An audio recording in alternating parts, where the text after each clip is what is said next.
Eichhoff is getting a chance to make his first start here at Citi Field. It's his second start against the New York Mets. It wasn't bad last week, but he's going to try to get through the first inning. Hopefully his defense will back him, and he will continue to throw the ball well like he has in his first couple starts in the major leagues. He and Jerome Williams, the rest of the Phils, are going to try to slow down the New York Mets. It's game one of a three-game series. Hi, everybody. I'm Tom McCarthy along with Ben Davis. All right, so it's easy to say that the New York Mets have had the Phillies' number here in 2015. They've won 12 of 13. You've been on teams where teams in your division have had your number.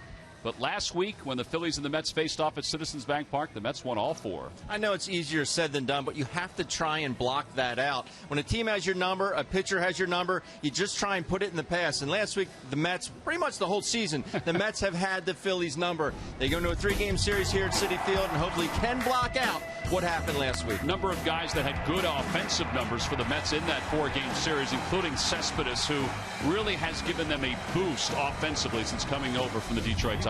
And they needed that. They needed it from a right-handed bat. They got that. Yoenis Cespedes, Juan Uribe's helped them out. But the perennial thorn in the Phillies side is Daniel Murphy. Had another big series last week in Philly at Citizens Bank Park. They need to find a way, basically, just to get him out. In fact, you look from top to bottom with the starters, with maybe the exception of Ruben Tejada, they all had an impact in that four-game series. The Mets, of course, won all four, 40 runs. But look at the pitching. Now, the starters' ERA was not great for the Mets. That's why Pete McKenna thought they could have won 3 of the 4 games. But the Phillies' pitching numbers were terrible in that series. When you go up and put up those numbers against DeGrom and Colon and Neese and Syndergaard, you have to find a way to win those games. They weren't able to do it. Colon was really the only guy that they struggled with. They'll get some revenge against him this evening. They had a 7-2 lead in one game. They had a 5-0 lead in another game. All right, so that wraps up the month of August for the Phillies. Today is the final day, and in the month of August, 12-15, their batting average 4th best, runs per game 4th best. Now, the earned run average was up compared to July. That's why they were so successful in the month of July, but it was up to 5.31 in the month of August. Now, with all that said, there were some bright spots. So now it's time for the best moments from the month of August.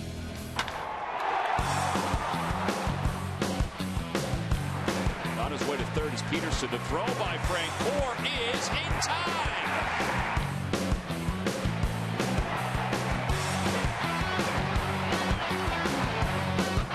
Oh, did he make the catch? He did. What a grab by Cody Ashe.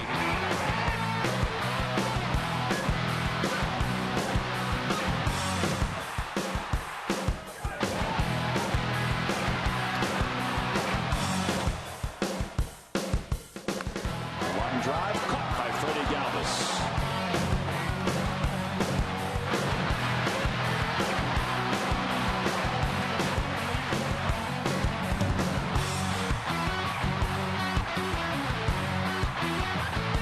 Toward the fence, he jumps and he makes the catch.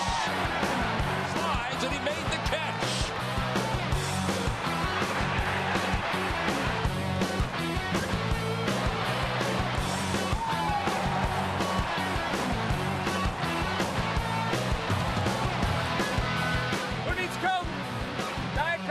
Nice to see Murph find a drink for once.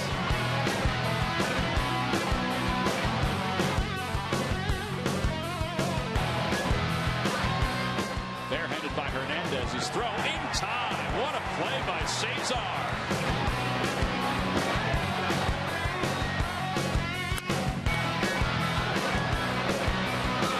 Galvis's throw to the plate is high, but Rupp is able to fly the tag.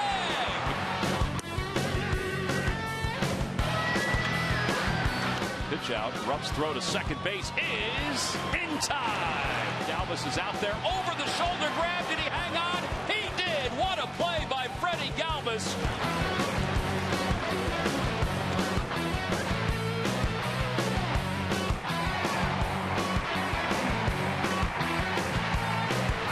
We stand on guard, Lord. We stand on guard.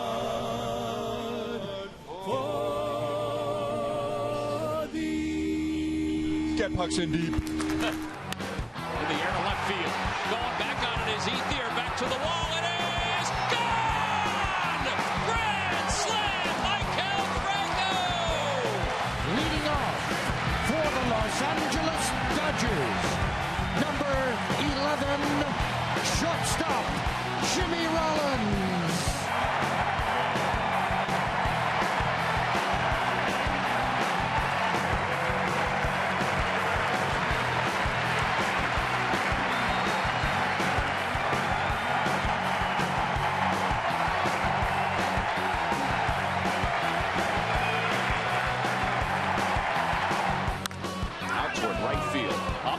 Ciarte out toward the track to the wall. It is gone! Opposite field, 3-run home run for Cameron Rupp. In the air to left field, going back on it is Revere. Matt, you're a prophet. It's gone! A 2-run home run! Aaron Altair, his first big league home run. In the air to left center field. That ball's well hit. Going back on it is Dietrich. It is gone! A long first major league hits for Darnell Sweeney. Wow, what a blast. For it's one.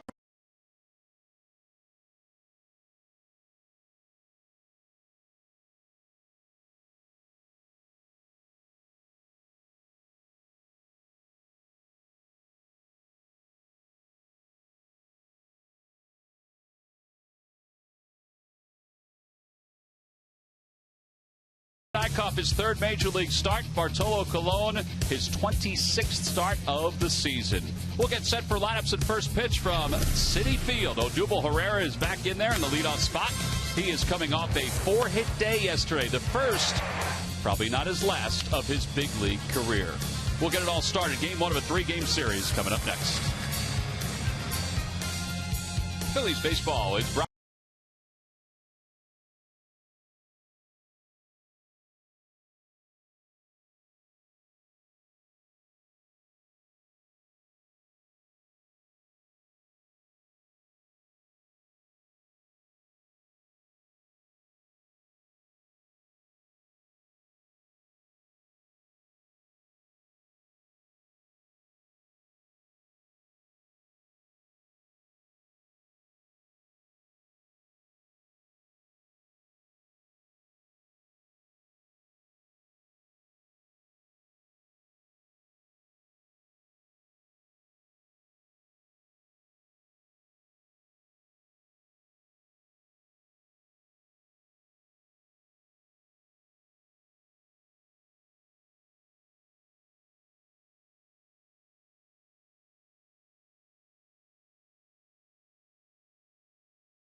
Of the New York Mets. Last time the Phillies will be up here in Queens, and the Phillies fans getting a chance to enjoy what could be the final few days before that young guy goes back to school, getting a chance to take in a game featuring their favorite team. Let's take a look at the Phillies lineup, brought to you by Xfinity, the official entertainment provider of the Philadelphia Phillies. Herrera, Hernandez, and Altair, followed by Ryan Howard, Jeff Francoeur batting fifth and playing against the right-hander, and Andres Blanco. Cameron Rupp does the catching. He'll bat seventh. Freddie Galvis eighth, and Jared Eichhoff will bat ninth and do the pitching. They'll face right-hander Bartolo Colon. Yeah, he's 42.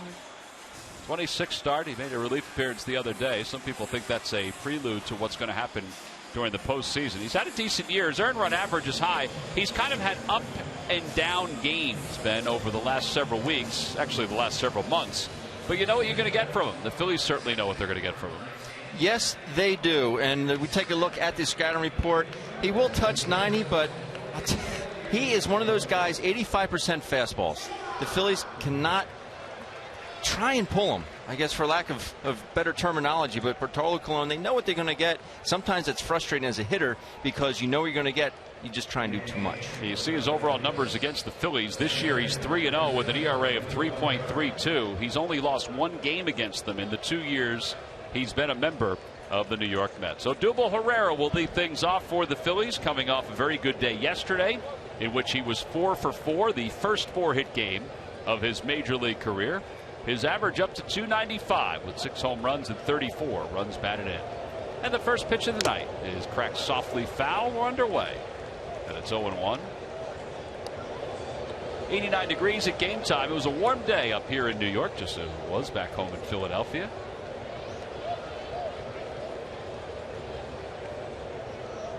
.89 degrees. A slight breeze out of the west, 16 miles an hour.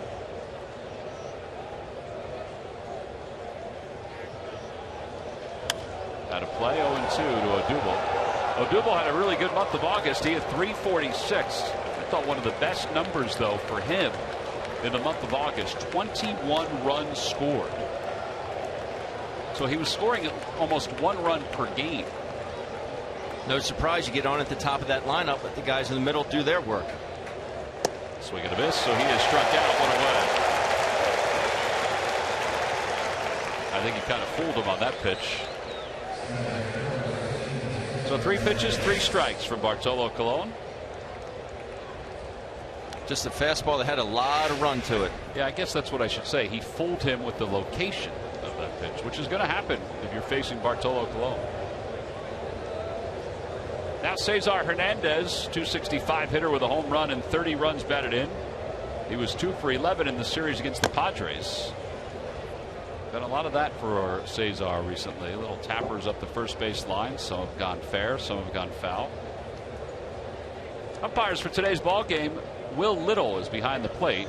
Jim Wolf is over at first. Phil Cuzzy, he probably goes back and forth to his home in Nutley, New Jersey. And Jerry Davis is around at third. Here's the 0-1 pitch coming to Cesar. In there for a strike. It's 0-2.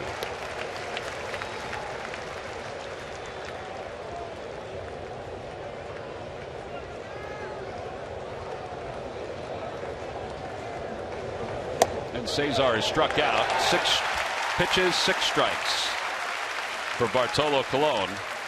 And there are 2 outs. Just able to command both sides of the plate. 2-seamer there. Starts it at the hip of Cesar. Brings it back, and he knew it. Well, Aaron Altair is now the hitter.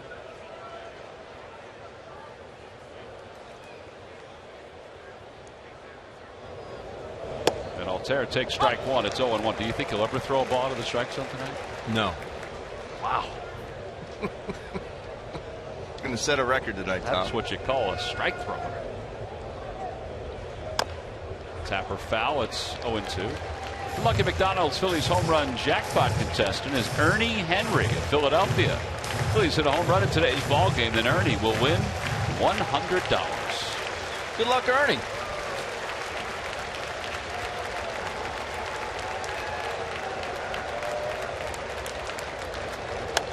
Out of play. It remains 0-2. Aaron Altair is hitting .257. He's hitting 4 straight. He was 5 for 19 on the homestands. Can you get Bartolo a bigger hat?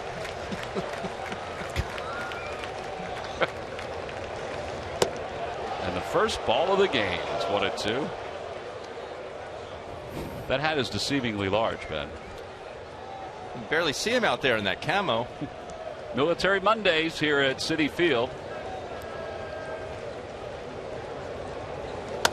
Ground ball right side. To his left is Kelly Johnson. And an easy inning.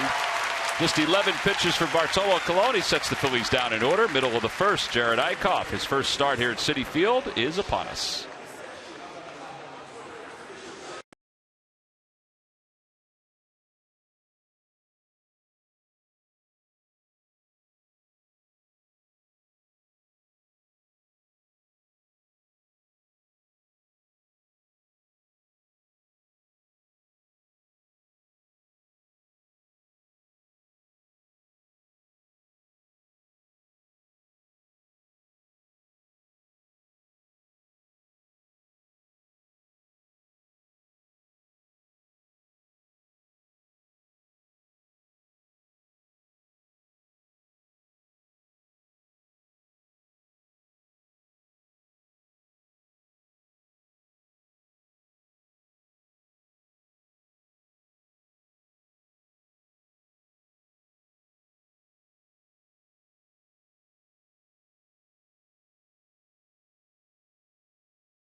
Gary Collins, his team is 72-58 so far this season, leading the East. Let's take a look at his lineup. It's brought to you by Xfinity, the official entertainment provider of the Philadelphia Phillies. Granderson, Cespedes, and Murphy, followed by Wright, Johnson, and Darno. The bottom third of Michael Conforto, Wilmer Flores, and Colon, who's a hoot when he's up at the plate.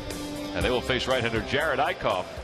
Eickhoff 1-1 in 2 starts, an ERA of 2.25. First pitch to Granderson is low, 1-0. All right, Ben, well, he has faced the Mets. We'll see what kind of adjustments he makes the second time facing them.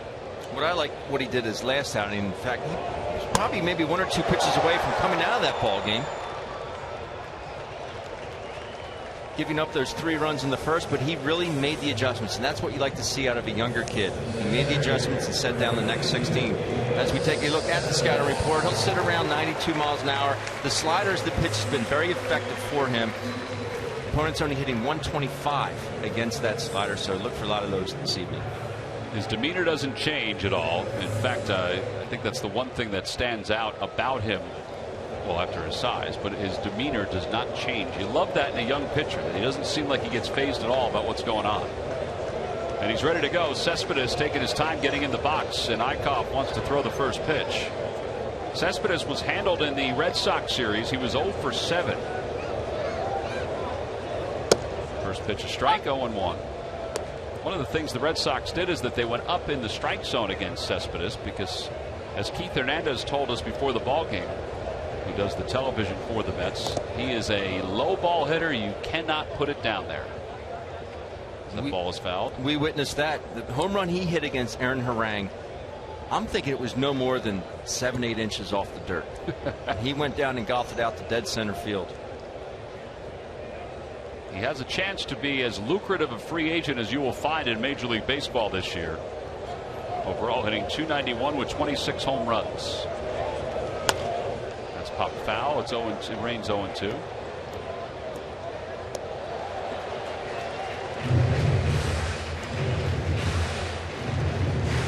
He's really jumping into this whole orange thing. He's got a lot of orange in his setup here.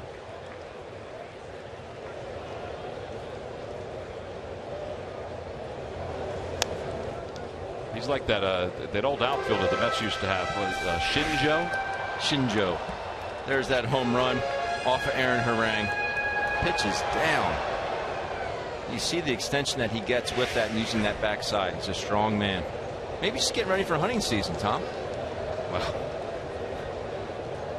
hunters will be able to see him, but so will the deer. He's out front, pops it up, shallow center field. Cesar backpedaling and makes the catch. He had O'Doul breathing down his neck.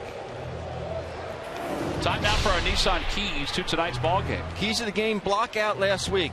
Easier said than done, but they had a rough go of it.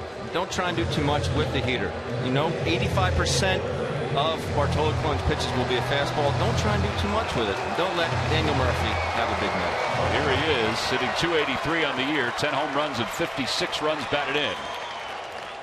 He was a pain in the neck last week and has been throughout his career against the Phillies. See, his numbers this year against the Phils include 2 home runs and 9 runs batted in. Inside, 1-1. Quite honestly, that's good to see, because against the Mets the last time, the Phillies didn't do a whole lot of that, pitching inside. Jerome tried it in the final game of that series. Chopper foul. Oh, it's a fair ball, they say. But the home plate umpire said foul, but Jim Wolf says fair, and it is his call. It's behind the bag, 3 unassisted, and the side is retired in order. So a nice first inning for Jared Eickhoff. We'll go to the second, scoreless between the Phils and the Mets.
They wouldn't change any of it. 5 2/3, 8 hits and 4 earned runs.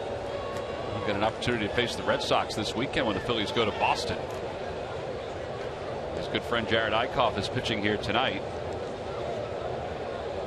I liked his composure as well. Very composed out on the mound. Ryan Howard leads it off, and Howard takes off the outside corner. It's 1-0. How important is that, Ben, particularly for a young guy, that there is that look of control when you're out on the mounds? I think it's a sign of inner confidence. You can see that the guy really believes in himself. He's not going to let certain things get him down. You've seen that out of Aaron Nola. Even Matt Kemp hit that 2-run homer in the first inning yesterday. It didn't seem to faze Alec Asher. I'm sure deep inside he was hot. A speed pitch by Colon. It's 1 ball and 2 strikes. Bartolo with 2 strikeouts so far tonight. For his career, 2,219 strikeouts, which ranks him 53rd all time on baseball's list. The guy that's just ahead of him, Tommy John, 2,245.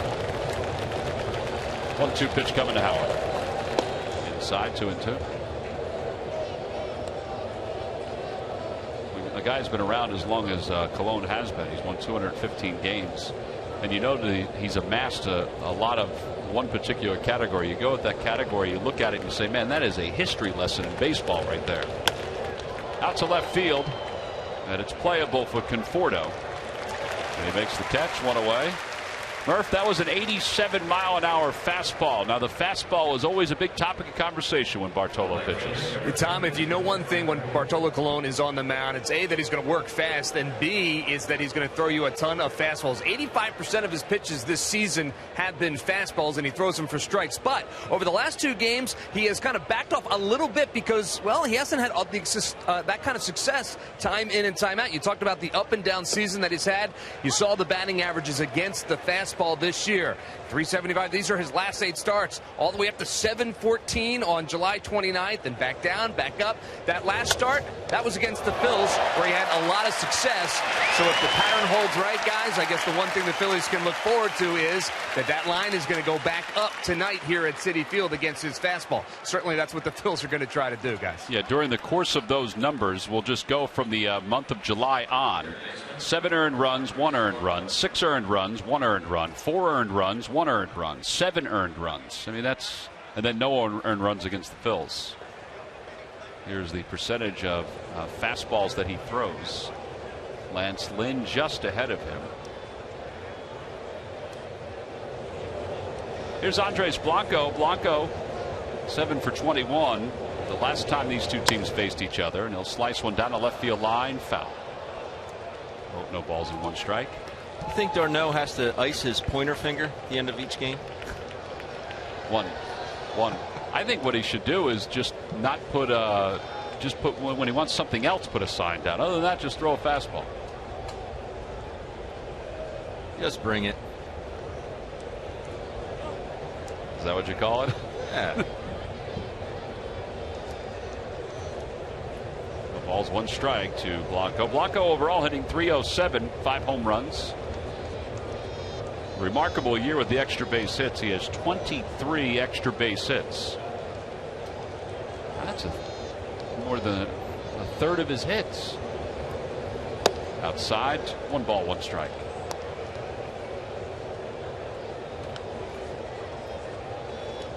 Very energetic baseball player, Andres Blanco. I love it. Loves playing. You can see that he loves playing baseball.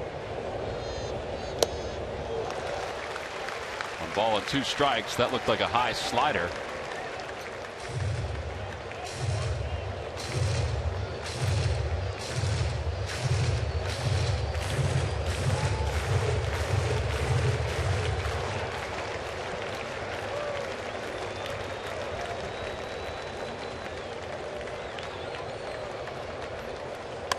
That one's whacked into center field, a base hit.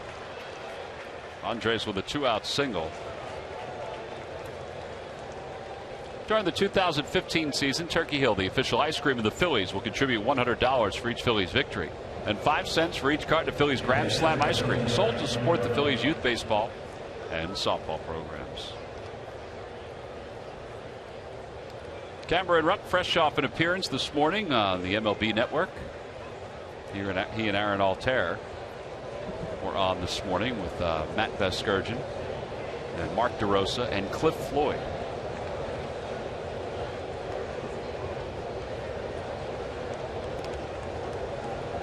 What time was that? That's a great question. I forget what time it was. It was early. They were funny. In 1 ball, no strikes. You didn't go down to go on the MLB Network? I did not. I think you'd be a great guest. I did call the kids this morning. Wish them luck on the first day of school. Oh, okay. I thought you were meant DeRosa, Floyd, and Vasgersian. 1 ball and no strikes to Cameron. 1-1. How did the first day of school go? It went well. Yeah, it went well. What was the lunchbox this year? What's the big lunchbox that the kids have? What does Teg bring? Brown bag? No, they have some apparatus that Meg packs their lunches in. I don't know what they went with this year. 1 ball and 1 strike to Rupp. Chopper back toward the middle, and it's picked up by Kelly Johnson ever so awkwardly. And the side is retired. 4 unassisted at second base. Colon is through 2. He's allowed 1 hit, middle of the 2nd inning. Phillies nothing, Mets nothing.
Orioles and the Atlanta Braves will be the next team and next matchup the Phillies will see at Citizens Bank Park, 7th, 8th, and 9th of September. All 3 games are at 7:05. It's the last time this year the Braves are in town. Get your tickets now by going to Phillies.com. It's remarkable how things have changed in the National League East. It was only a few years ago that matchup meant that somebody was going to win the National League East. Now, all focus is on the New York Mets and the Washington Nationals. Can the Mets, over the last month of the season, can they win their first National League East title since 2006? Can they hold off the surprisingly, I don't want to say bad, but the surprisingly quiet Washington Nationals? They're just not the team that everybody expected.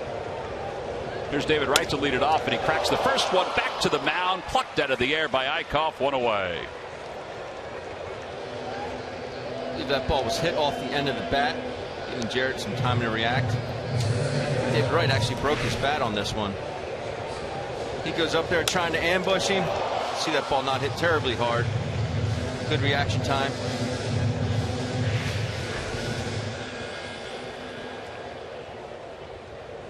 We like those. As long as they catch them and it doesn't catch them. Kelly Johnson takes strike one. Johnson acquired from the Atlanta Braves. He's been a nice pickup.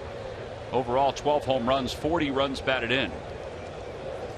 3 of those home runs have come as a member of the Mets, and he hit one against the Phillies in that series last week at Citizens Bank Park.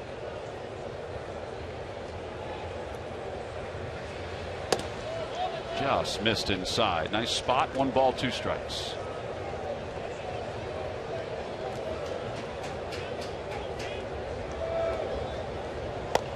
Ground ball over toward first. That's a foul ball. Today's ball game is also available in Spanish. Just use the SAP button on your television or change the language through the menu on your cable box. See.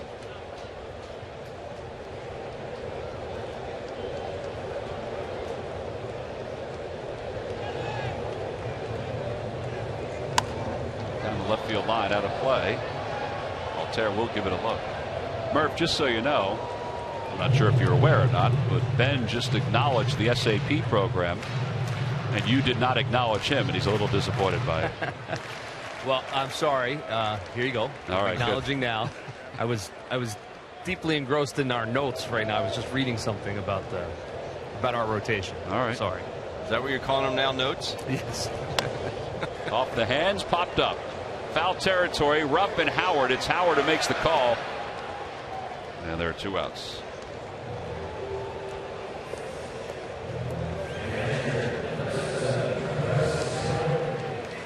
Well, speaking of the National League East, the current standings have the Nationals 5.5 games back.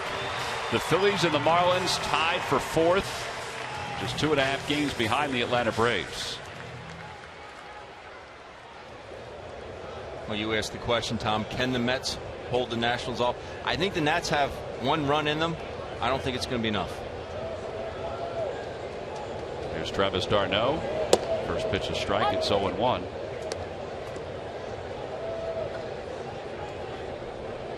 d'Arnaud is on a pretty good hot streak right now. He's raised his home run total to 9. 30 runs batted in. Off the end of the bat, foul.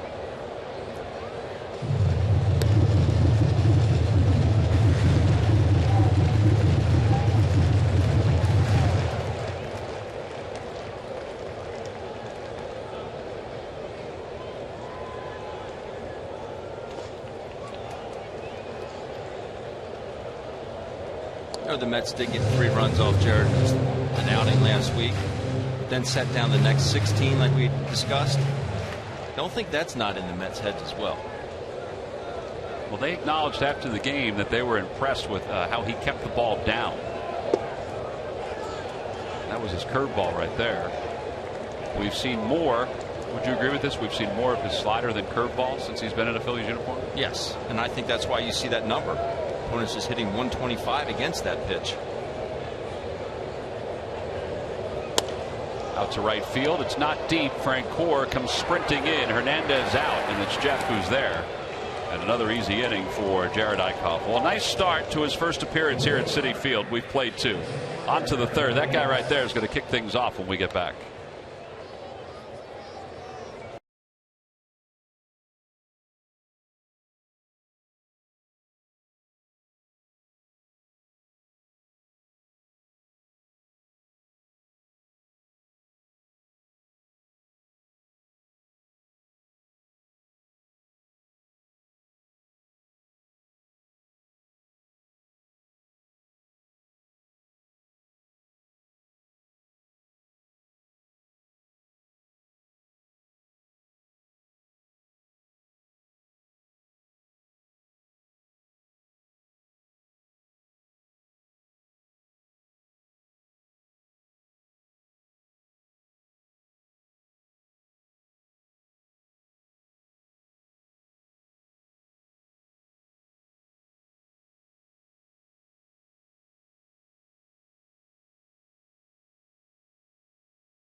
For all the information, please submit your answer on the subject line. All right, Ben, here we go. Who is the only Mets pitcher to win a Gold Glove Award?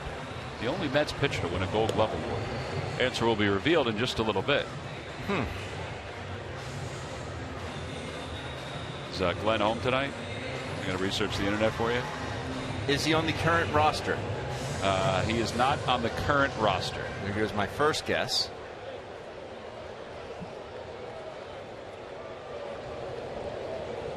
Freddie Galvis leads it off. Galvis is hitting .294 against the Mets this year. He has 118 hits, which is tops on the ball club. It'll be Galvis, Eichhoff, and Odubel Herrera.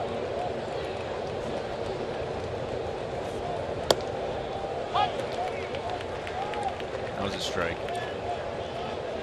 More often than not, yeah. How does he do it? How does he do it?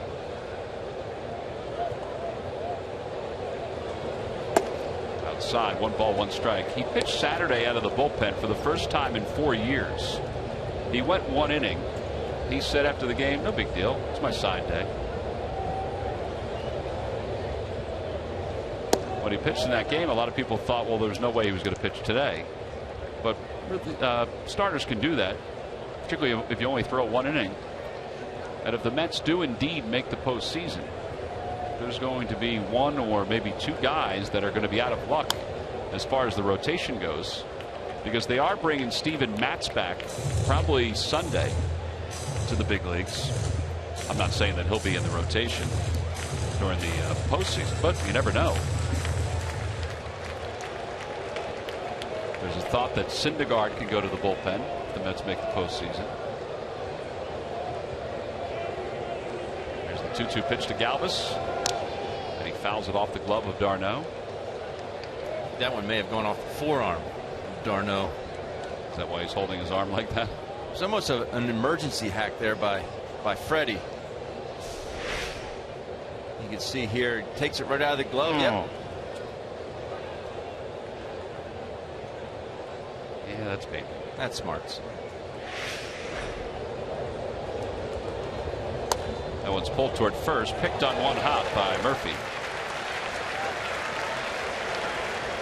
Tomorrow morning, start your day with early bird training coverage with a special in-studio guest, former NFL player Raheem Brock, on Breakfast on Brock, weekday morning 6 until 8 over on the Comcast Network. Raheem, of course, a member of the Temple Owls, who are getting ready for that matchup against Penn State at Lincoln Financial Field. Here's Eichhoff. Eichhoff hitting .200 this season. Takes a strike, 0-1.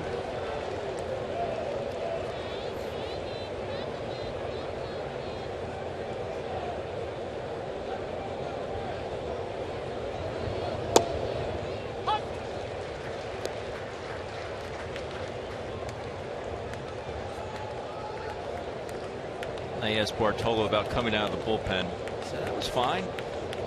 I don't think anything really bothers him. Not at this point. Although I don't know if anything ever bothered him. 2 outs. Well, when you have 57 years in the big leagues.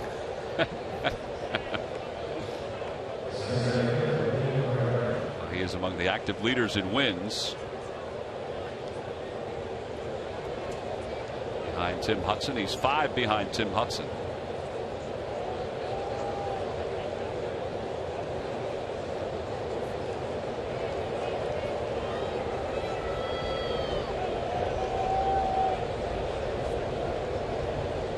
There's Odubel, struck out.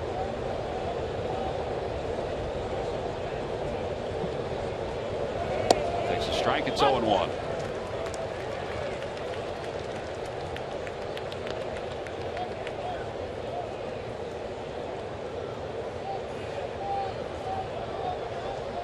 Odubel's looking for a little extra time as he digs in.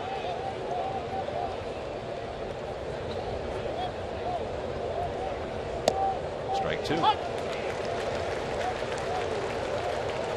Darno went change up, no. Heater away, no. Heater in, yes.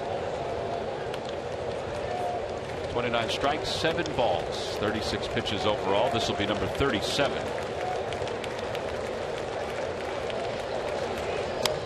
Chopper foul. I don't think he's seeing him all that well right now.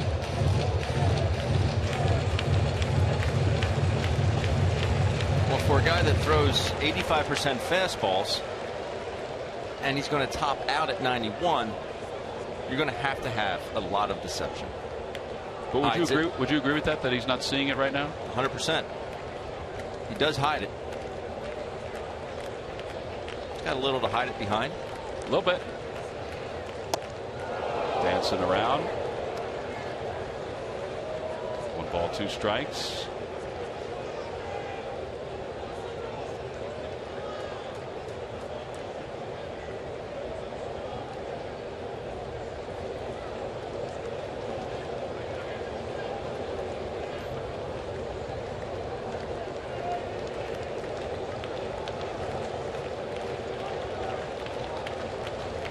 Chopper right side. Kelly Johnson is there.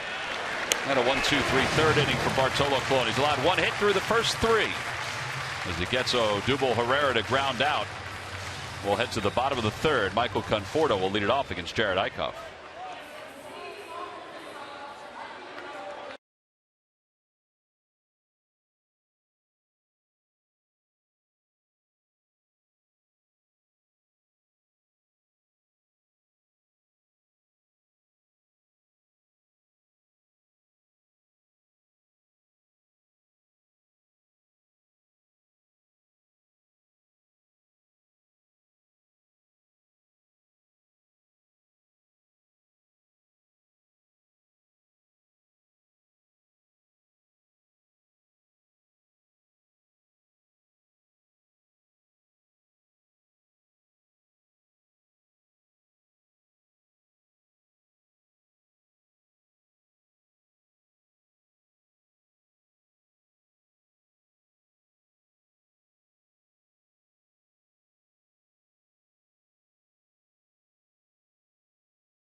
Nissan today for great offers on our most exciting lineup ever. ShopNissan.com. Buy Xfinity, the official entertainment provider of the Phils. And buy the Quality Plus Sports Stores. Go further. First of 6 games on this road trip. The Phillies will have an off day up in Boston. What was that called? The Patriots Tour up in Boston? Where you and Murph are going to go around sightseeing? Patriot walk, is that what it is? Going to walkabout. Michael Conforto will foul the first pitch out of play. It's 0-1. Conforto hitting .275 here in the big leagues. 3 home runs, 13 runs batted in.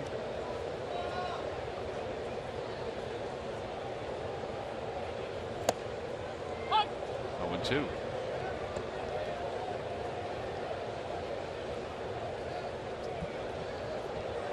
All right, so it's called the Freedom Trail. I do.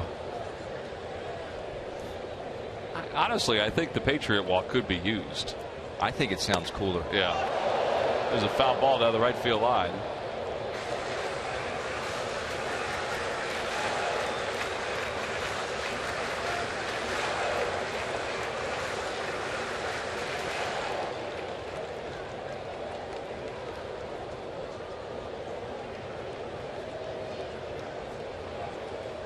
Outside, 1 ball, 2 strikes. Again, that curveball sailed a little bit. Well, we just call it Murph and Ben's day out. Yeah, by the time it's all over with, there's going to be markings all over the road, just like now. What do you think of that, Murph? That one's pulled into right field. A base hit. First hit given up by Conforto, or by Eichhoff. Ben, I think that's just. I'm sorry, Tom. I think that's just called a bar crawl. It's now time for you to tweet your strongest fan photo. Use the hashtag #PhillyPhoto.strongFan, and you just might see yourself in an upcoming broadcast brought to you by T-Mobile. Wilmer Flores, the hitter, number 8 batter. Flores hitting .264. He has 14 home runs. 54 runs batted in.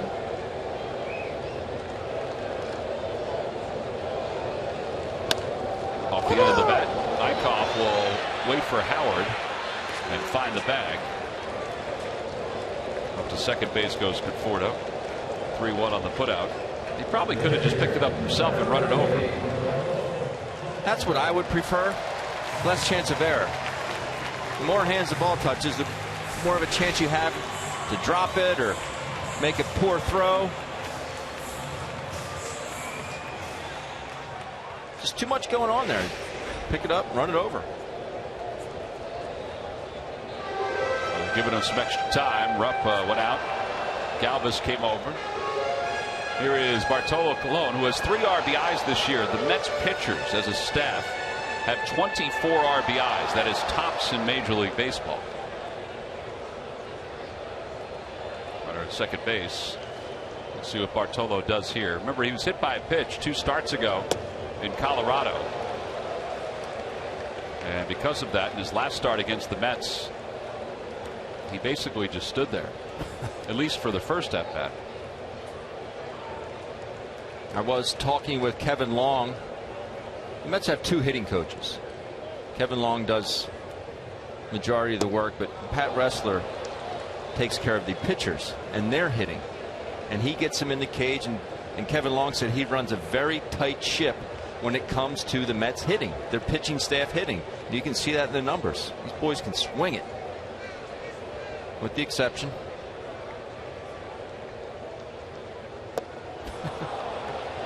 First strikeout for Eichhoff, and there are 2 outs here in the 3rd. Tom, I think that warrants a right on it.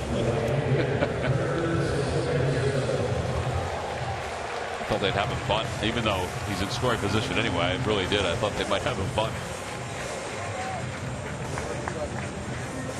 So Bartolo will get himself ready to go back to the mound. Here is Granderson to fly to right his first time up. Mets are 19-8 here in the month of August.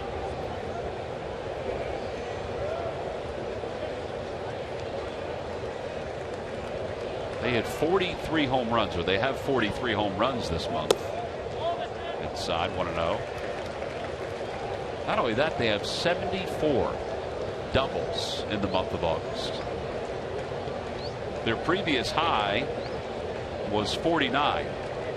So 25 more doubles here in August compared to other months. A little low, and it's 2-0.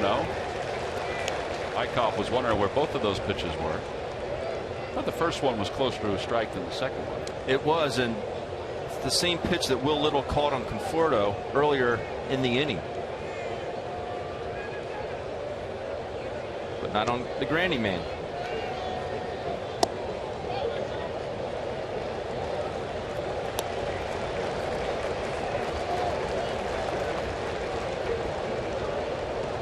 I would imagine he'd be swinging here. Even with Cespedes on deck? Yes. Granderson does have 22 home runs, 56 runs batted in. That's the reason.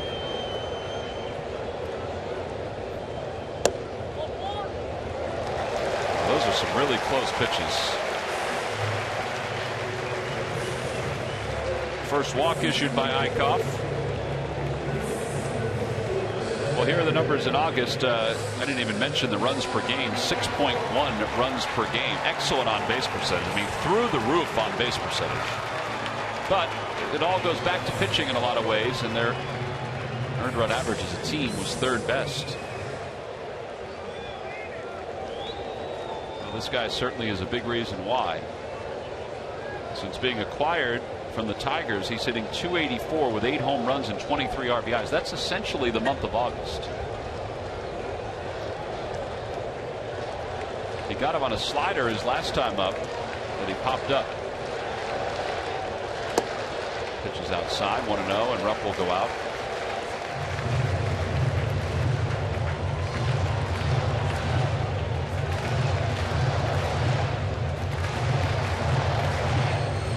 Now, when a catcher goes out to talk to his pitcher, particularly after there's an at-bat where there's some close pitches, is he asking him where were those pitches? Is that still in his mind, do you think?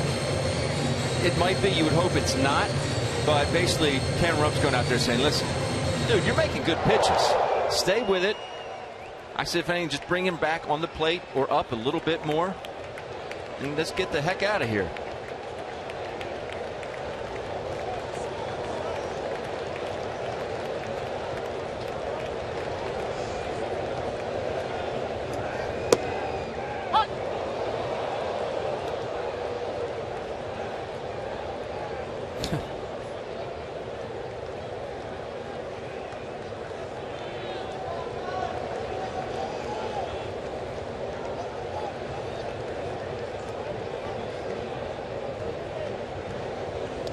Dirt blocked by Rupp. 2 balls and 1 strike. So that's why I would have had Bartolo Colon bunt to get converted to third base. Why not? If you a guy that throws a lot of breaking pitches. Yeah, and I know that he's in scoring position already, but you know he's not the best of the Mets hitters as pitchers. No.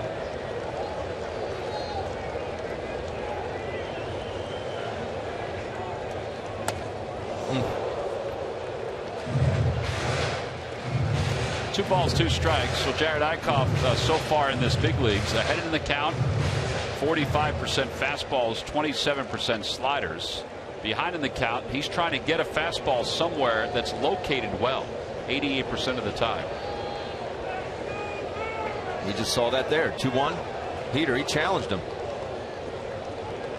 Now he's even 2 balls, 2 strikes. Maybe he goes back to the slider.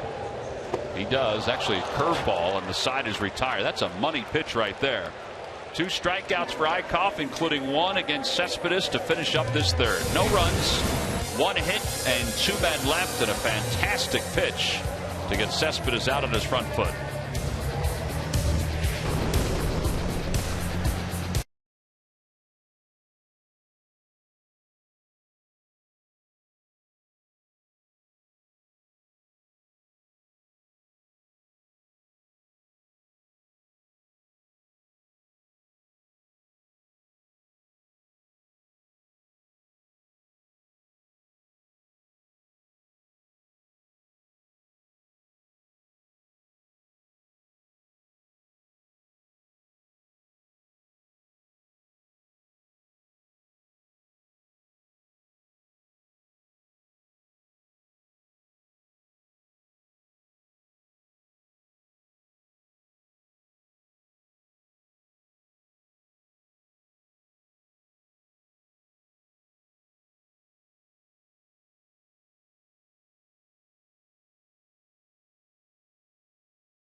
Whether you're preserving your best work or safely destroying your most confidential documents, Swing Line and W.B. Mason deliver a cut above the rest. Who but W.B. Mason?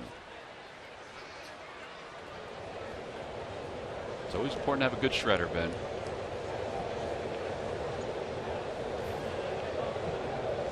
Here's Cesar Hernandez. He struck out looking his first time up.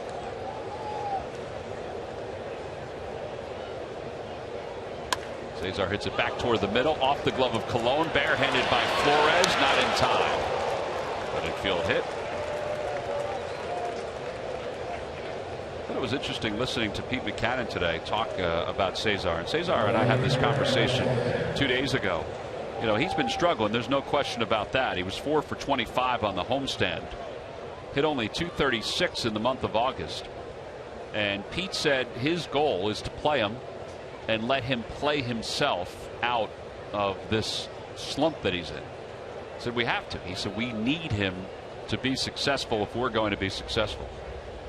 That's nice to have your manager's confidence. It really is. Well, and Cesar referenced that the other day when we were talking about his slump. He said it was a big deal to him that, and he knows he's struggling, that Pete keeps putting him back out there. He said they gave him a day off the other day, and he thought about giving him more than one, but he said, you know what, I'm not going to do it. Because he's got to start hitting. And it was a question about Dominic Brown that led to him discussing Cesar today, because Dominic's not in the lineup. He said, quite frankly, Dominic has not performed the way we would like him to. So we're going to let him sit for a day or two, and we'll see what happens. Chopper to shortstop. That's probably going to be 2. Altair runs well, but this was tailor-made.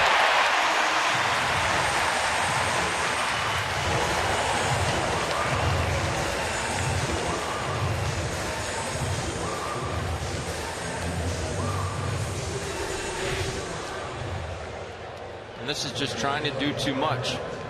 Altair looked like he was, again, and Mike and I discussed yesterday, Tom, getting that foot down early. Seems like that foot was still up in the air. You don't get that foot down, you're not going to be able to do any damage. The only thing you're going to be able to hit is something soft, that being a fastball. And it was elevated and a good one to hit. Have to get that foot down. Well, here's Ryan Howard, who fly to left his first time up. It takes low. In fact, it's the only fly ball out so far tonight allowed by Colon.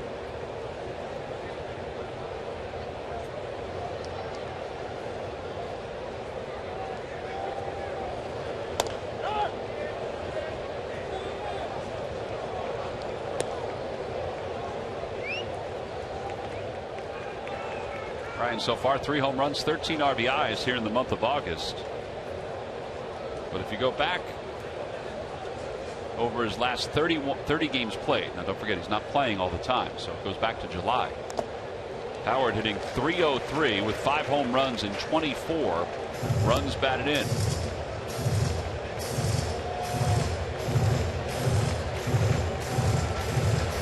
He's kind of lost his grip there a little bit.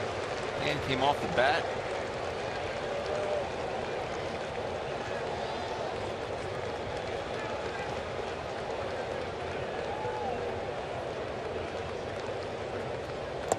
Two and two.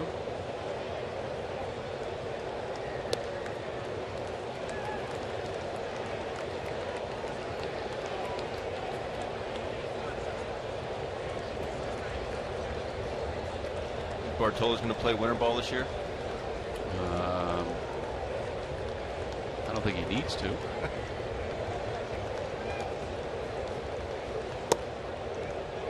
balls, 2 strikes. He could. He's an American citizen now, but he does go back to the Dominican Republic from time to time. In fact, he and his wife were both sworn in as American citizens at the same time. That's cool.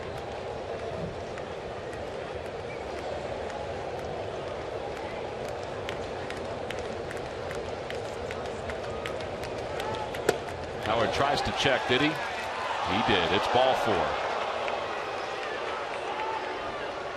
And the first walk issued by Colon.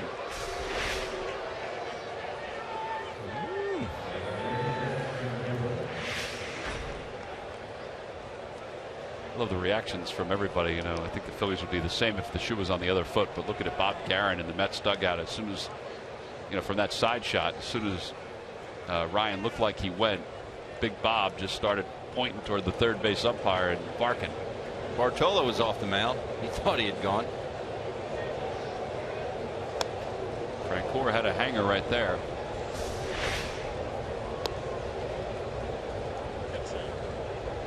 May have had a good argument. There's a lot of intent in that check swing. Do you think that's something that might be addressed? Something that is reviewable? I don't think so. No? I think they can. I think they may eventually say to umpires, you have to ask for an appeal all the time. I still think there's a lot of subjectiveness when it comes to check swings. I mean, unless there's an ultimate rule. Now there usually is, but not everybody has that overhead shot that we just showed. Right. Everybody has the side shots, but I don't know how you'd be able to police it. I think the side view is all you need, and I think it would be one of those things that's boom, so quick you can get an answer very quickly. Swing and a miss, 1-2. The only thing you could do now, I know this could be kind of strange. The only thing you could do is put some kind of a signal in the camera wells where New York is looking at it. The umpires will point and they can immediately say, okay, yes, swing, like green light, red light, something like that. Otherwise, you're going to continue to delay the game. Chopper back to Colon. Side is retired. Another ground ball out, no runs, one hit, one man left for the Phillies. Middle of the fourth inning. Phils and the Mets still scoreless.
Call 1-800-JEFF now or visit jefferson.edu.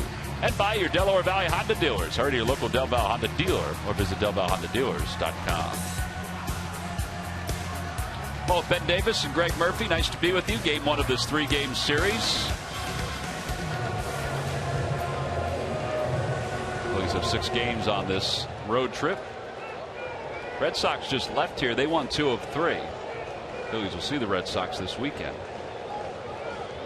Benny Murphy leads it off. He's 0 for 1, grounded out to first, his first time up.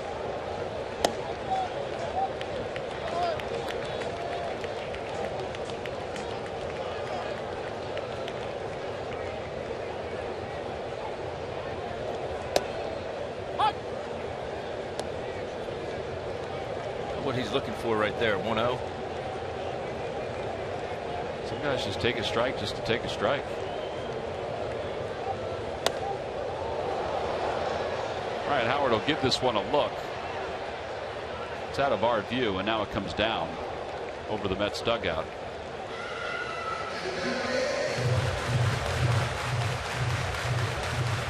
A long run. Yeah, a lot of foul territory off the third and first base lines. Not a lot of foul territory down the left and right field lines.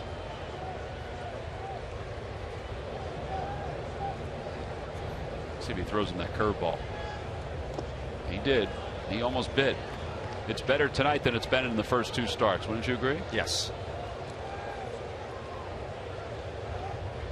The one he struck out Cespedes with last inning was very, very good. Throw it again.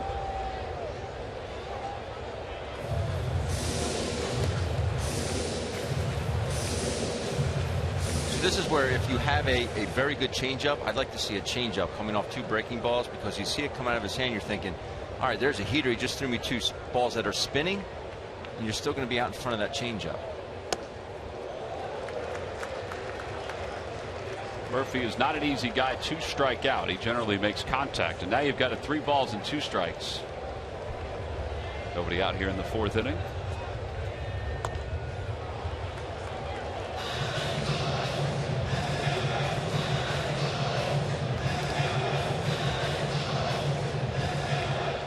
Wright is on deck. The new piece of lumber.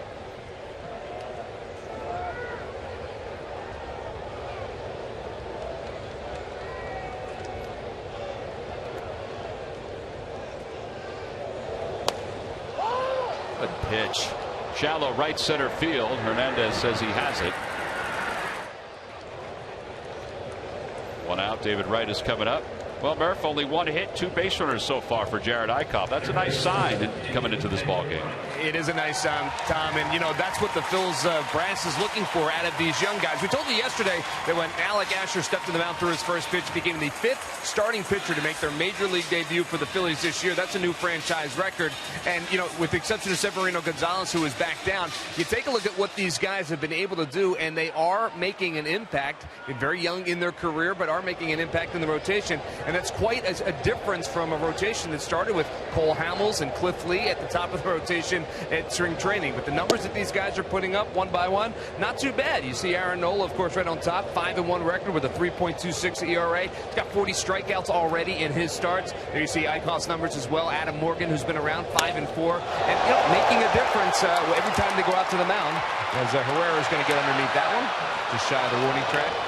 And, you know, in a season where you're trying to turn over a roster and get a little bit younger, that's certainly a good sign. These guys have shown that, you know, they can go out and do some things, make adjustments, and they continue to get better. That's what they're looking for right now. Yeah, and if you talk to Jared about it, he understands what the Phillies are trying to do, what Pete McKenna talked about today. He said it the other day.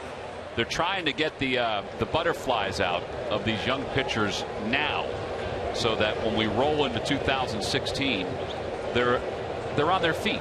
And they're ready to go. They're firmly on their feet, ready to go. Here's Kelly Johnson. He broke his bat. Jeff Francoeur will give this a look.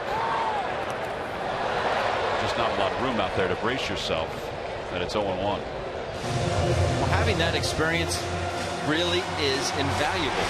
Knowing what it takes every day. Frenchie giving it a good look here. That, like you said earlier, there's just not a whole lot of room down there. No. Having that experience, you know what it's like at the big league level. You know how to prepare yourself. And it's not going to change a whole lot with regards to starting pitching and how much your routine is going to change from the minor league level to the big league level. But just having that experience and knowing that, yes, I can go do it. That guy right there has been very good, Aaron Nola. He's going to get a chance to start later on in this series.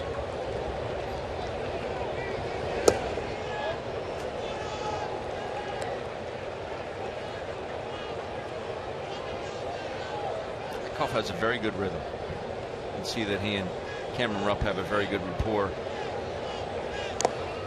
Foul tip, and it's 2-2. There's that changeup you look for.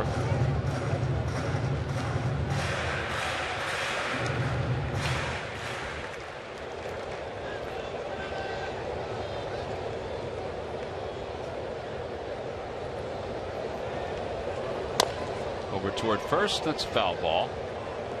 92 on that fastball from Jared Eichhoff. Eichhoff hails from Evansville, Indiana. Former 15th round pick of the Texas Rangers in 2011.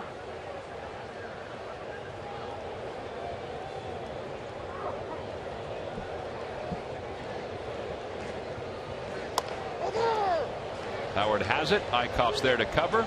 side is retired. Excellent 4 innings so far for Jared Eickhoff. He's faced 2 over the minimum. He's allowed a hit and a walk, and that's it. 4 in the books here at Citi Field. Andres Blanco will lead it off when we come back.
Fans trivia quiz answer. All right, Ben, here we go. Who's the only Mets pitcher to win a Gold Glove award? He did it back in 1989, just so you know. He's in the ballpark. Here's Andres Blanco to lead it off. I'm going to say Ron Darling. Ron Darling is. What are you laughing at, Murph? I didn't want to give him a hint. Did you just say Ron Darling in the microphone? I did. Yeah. Well, I said Ron because I realized I was on. 0-2 to Andres Blanco. Log back on to Phillies.com. Find out if you're a winner for Phillies prize pack. It's all right, Murph. Glenn would have helped Ben. Ben's brother Glenn. He would have texted it to him. Blanco singled his first time up. Andres was saying today, I asked him about the last series. I said, all right, you're the leader of these young guys. They have any idea what happened last time? He said, oh, yeah. He said, have you guys talked about trying to exact a little revenge from the Mets after losing 4 at Citizens Bank Park and losing 12 of 13? He waves at that. And there's one away. And he said, well, we've talked about it. We talked about it before the last series, that we're having a very good second half. It's time for us to step it up and do something against the Mets. He said, so I'm going to carry that same thing over to this series. It didn't work last time. We played okay offensively. We didn't pitch well. But you see the numbers. I mean, the Mets have certainly handled the Phillies. But he said that the young players are well aware. He said the way he's addressing it with them and the way that they're accepting it is that this is another challenge for a young team to try to figure out how to get out of the basement and prove that they're getting better as this year is going on. And they can't accept that. They can't accept being dominated by a ball club. And that's really what it's been this season. Complete domination. One pitch to Rupp. He fouls it back. It was kind of interesting because we were talking about something else, and then I asked him that question. He said, I want to answer this properly. He said, so give me a second. I mean, it was on his mind. Yeah.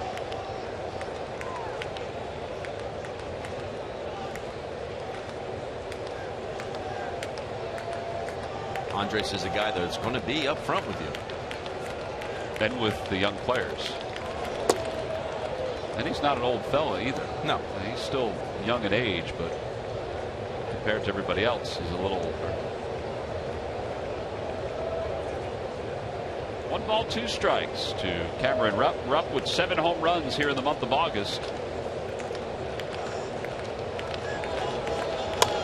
Pulls it toward the left side. Charging is Flores.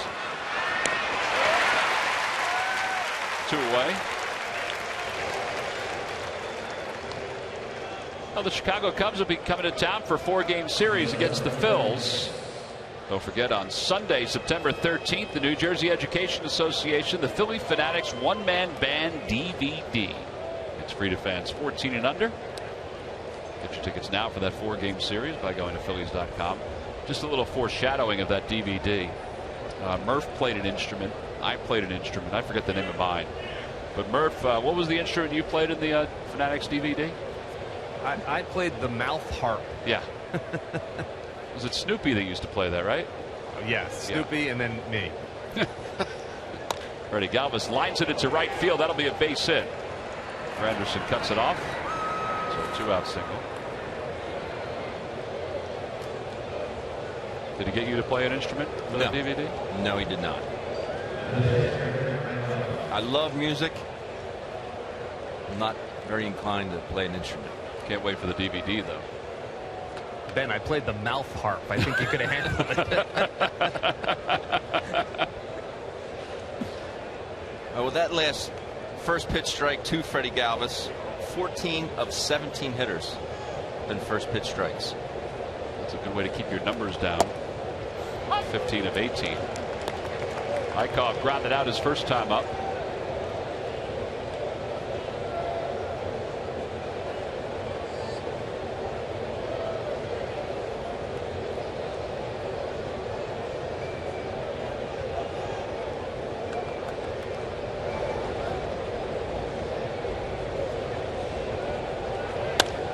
And a base hit to right field for Eichhoff.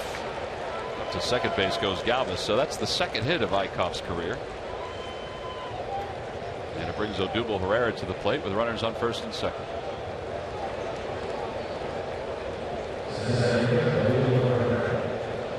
Sure would like a double here, Tom.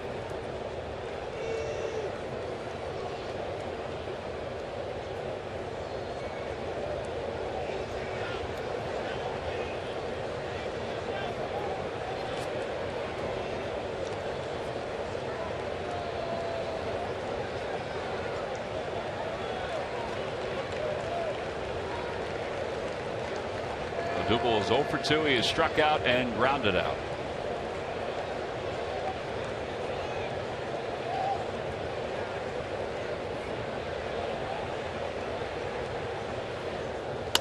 Opposite way, David Wright has it. And the inning is over. The Phillies do get a couple base runners. In fact, first time tonight they had 2 base runners on at the same time. However, Odubel grounds out, and we'll go to the bottom of the 5th.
An action program recognizes nonprofit organizations that are making a difference in our communities. Congratulations to our latest champion, Philadelphia Academies.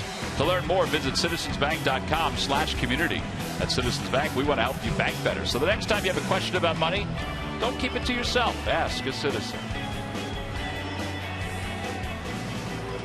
Bottom of the fifth inning, the teams have combined for 5 hits. The Mets with 1. That was a single by Michael Conforto. Jared Eichhoff was on the base paths as the inning came to a close, so he's just now finishing up his warm-up tosses.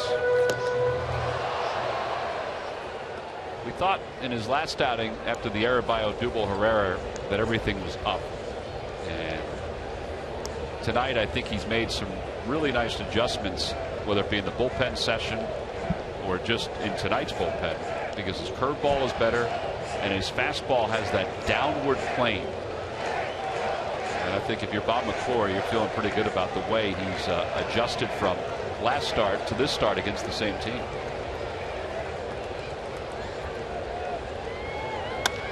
Fly ball to right field.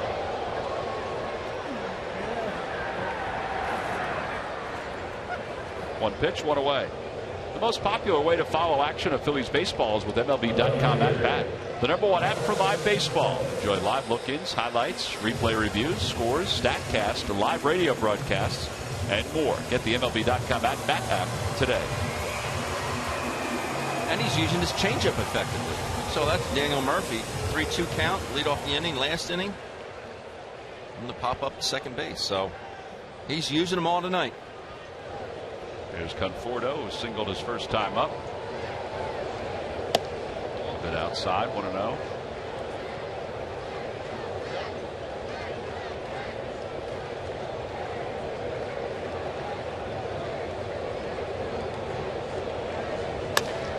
Out toward the alley in left center field. Altair on the run. It is, well, it's hit, but I think it's over the orange line. It's hit by a fan, but I think it's over the orange line, and that's a home run for Conforto, and it's 1-0 New York.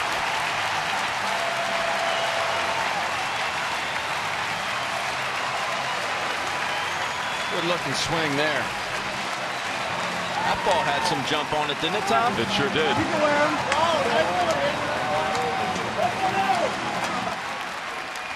I still think that ball would have been over the orange line, even though the fan reached down. Yes.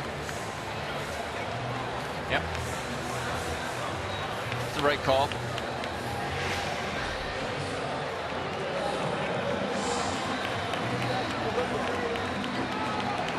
Pete McCannon's going to bring Will Little over. Second base umpire Phil Cuzzy was out there, and he made the call, even though it was casual. Jerry Davis, the crew chief, will come over. Will Little points toward Phil Cuzzy.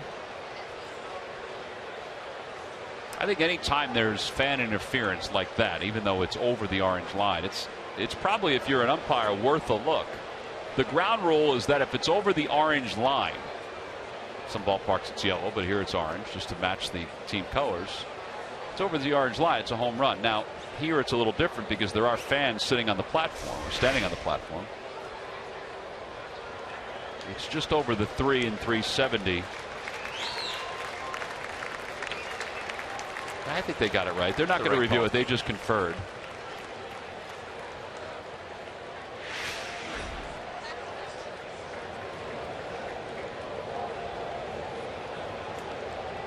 So a home run for the Mets and Conforto. That's his 4th of the year. It's 1-0. Only the second hit given up by Eichhoff. And here's Wilmer Flores, who grounded out. 0-1.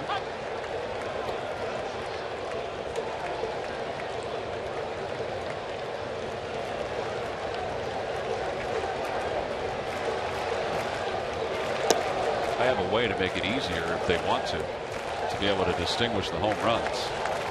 Put the orange line on top of the railing instead of on top of the fence. You know, then if it's over the railing, you know, then it's a little easier to see for everybody. I think there's a break in between the fence. Yeah, there's a little bit of a break. A little bit.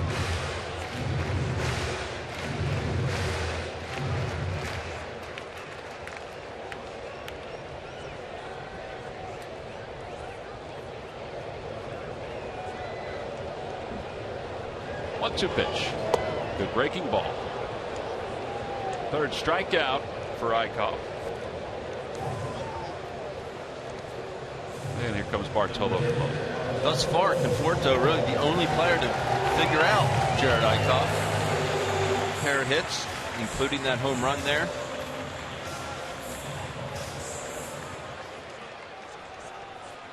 He's probably saying on the bench, come on, guys, let's go. This guy's a piece of cake. There's nothing to this guy.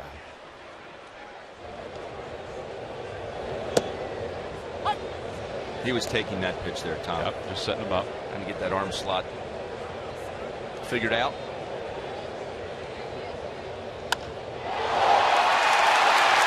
Playing possum. 2-out single, third hit of the night for the Mets.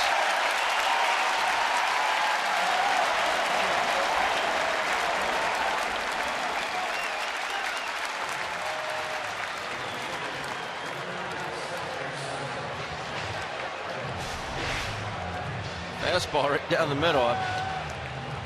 Not a whole lot of backside movement there.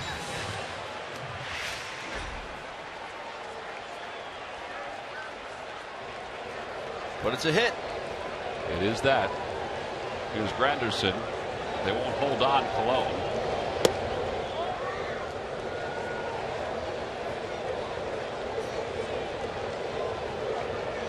If you're Ryan Howard, you probably can go back even a couple more steps. 1 ball, no strikes to Granderson. He's 0 for 1. A fly ball deep to right field. That's why the hit by Colon is so big. It's a 2-run home run for Granderson. Second homer of the inning for the Mets. It's 3-0.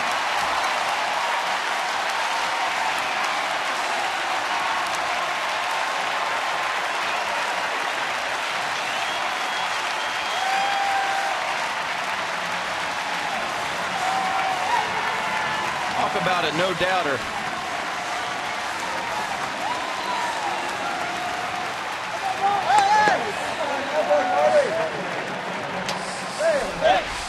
This offense is clicking on all cylinders, but you want a center cut fastball? There it is. 23 home runs, 58 RBIs for Granderson.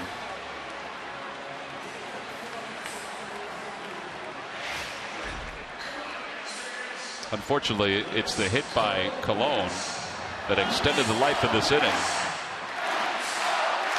And it gave Granderson a chance to bat.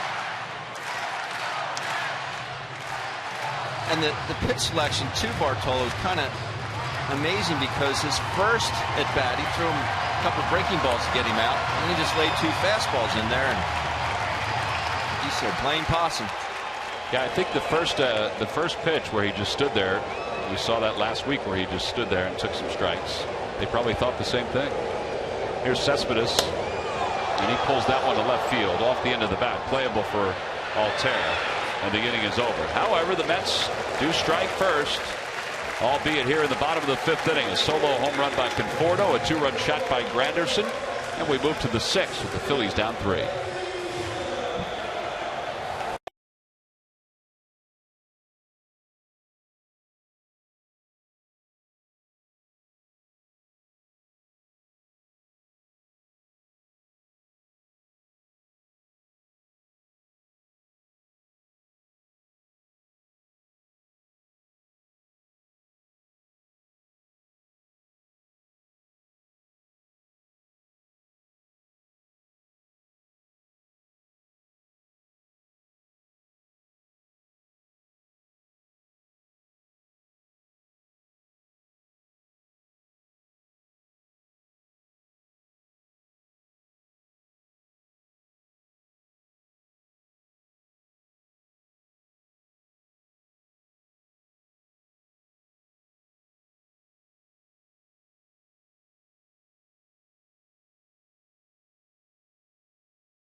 On and off the field.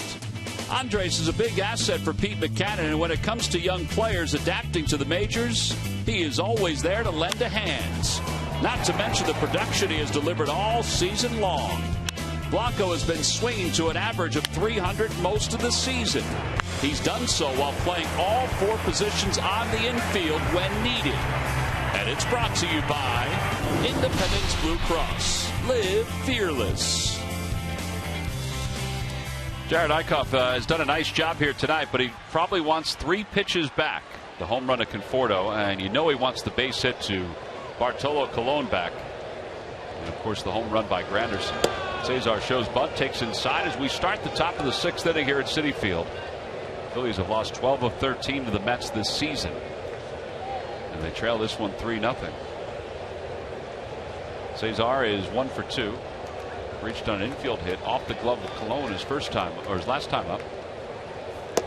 At the knees, 1 ball, 1 strike.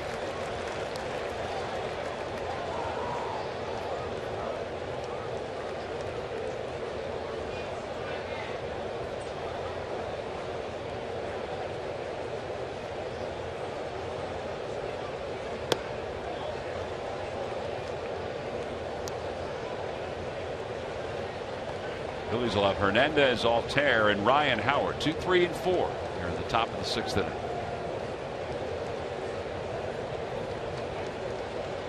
Got to get 1 back.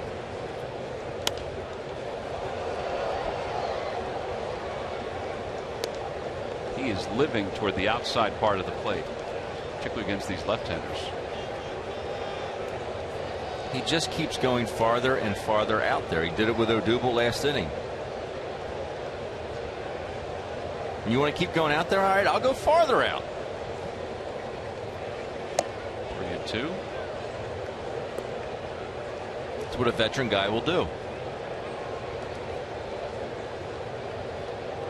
How much is the umpire going to give me? And how much is the hitter going to give me? If you keep going out there, then there's no reason for me to come in. Well, they come in right there after they went outside so many times. They strike out Hernandez. 4 strikeouts for Bartolo Colon. 1 away here in the 6th. And here's Aaron Altair.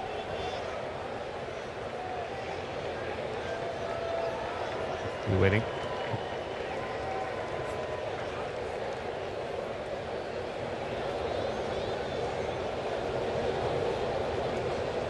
Altair is 0 for 2. He's grounded out, and he's also grounded out to second, grounded out to shortstop. And it's 0-1. Altair has hit in 4 straight games.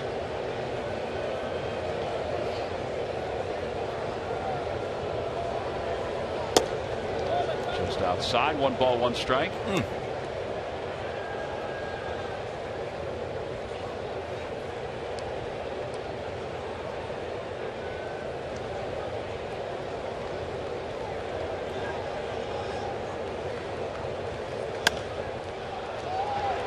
Shallow right field over toward the line. Granderson is there, and he makes the catch. And there are 2 outs. He must have gotten a message from one of the fans about how close he was to that wall. And that'll bring Ryan Howard to the plate. The last thing you want to do as a catcher, and believe me, you can the quarterback out there, but the last thing you want to do is yell, "You got room, you got room, you got room," and have him run into the wall. But in this particular situation, he did have room.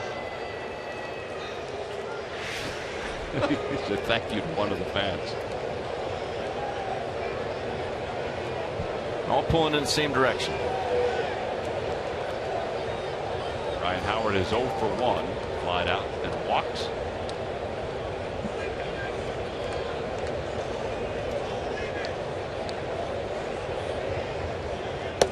Outside, 1 ball and no strikes.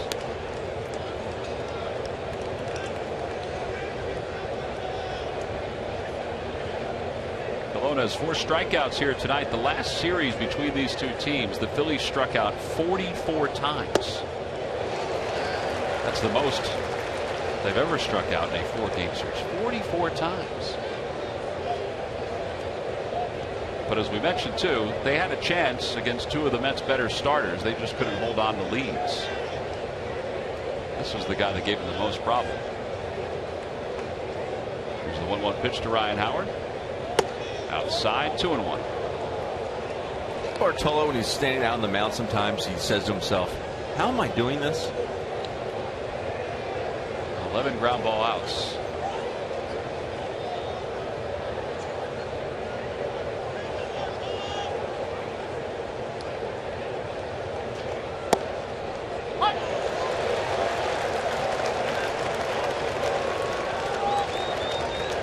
tough one to do anything with there. I think he enjoys the fact that at 42, sort of reinventing himself, he's been able to do this.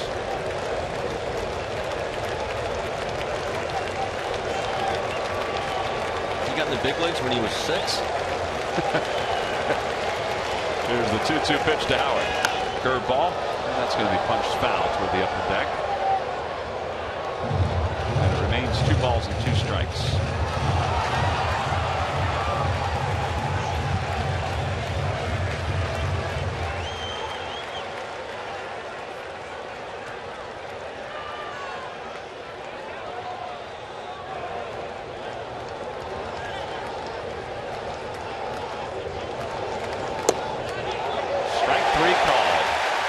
Two-seamer that ran back, 5 strikeouts for Cologne.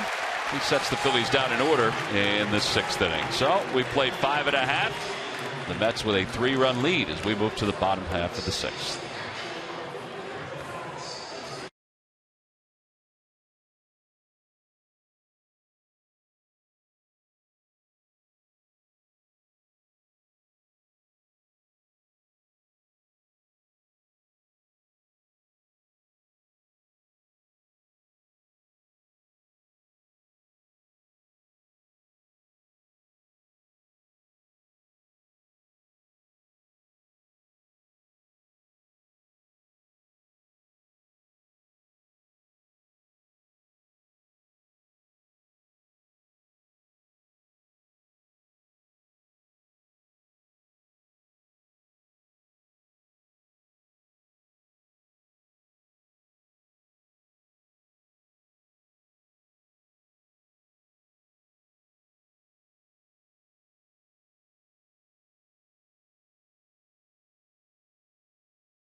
When you buy right and buy Chevrolet, visit your local dealer at ChevyDealer.com.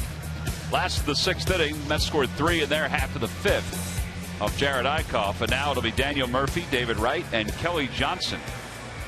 3, 4, and 5 for New York. Eichhoff has a limited pitch count at this point, just 68 pitches through 5 innings.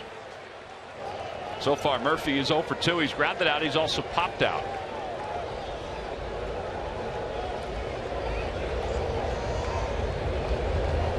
First pitch is in there. It's 0-1.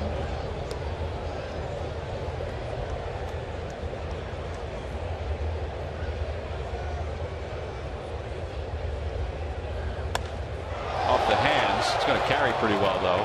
Jeff Francoeur has it lined up. And there's one away here in the 6th inning. Let's check in with Greg Murphy. Murph. All right, thanks, Tom. Well, a couple of news items surrounding the team that were announced today that will get the fans at home caught up on. First and foremost, Maikel Franco, who I talked to last night. I asked him how his wrist was doing. He said he thinks he's about 2 weeks away from being able to play again. Well, Pete Mackanin talked about that today. He said, yeah, indeed, about 2 weeks. They are hopeful that he'll be able to get back on the lineup. Going to swing off a tee starting on Wednesday. That's good news for Franco. He also talked about a 6th-man rotation. There has been some talk about that, and Pete Mackanin said, yes, that's probably going to happen, and it could happen as early as next time around through the rotation. They would add probably Jerome Williams back into the rotation, but that remains to be seen. In addition to that, Scott Profrock said that you could expect about 3 or 4 players to be called up as part of the September call-ups. Those guys could be here as early as tomorrow. They expect to be here as early as tomorrow. No word yet on the names who may be called up, but most likely some guys from the Lehigh Valley, as Reading is still very much alive for a championship down there in the Eastern League. As Jeff Francoeur gets underneath one. Then finally, Scott Profrock also telling reporters today that Chad Billingsley is done for the season. He is being shut down. Still having problems in that elbow, and they just said the only thing they can do is shut him down for now. So we have seen the end of Chad Billingsley, at least for this season. So those are some some news and notes that happened in and around the team here in New York today, guys. Yeah, Chet Billingsley went out to California to the same doctor that performed the flexor pronator surgery, flexor tendon surgery. And there's no tear, but there is an issue in that area. 1 ball, no strikes to Kelly Johnson, who's 0 for 2. And 2 balls and no strikes.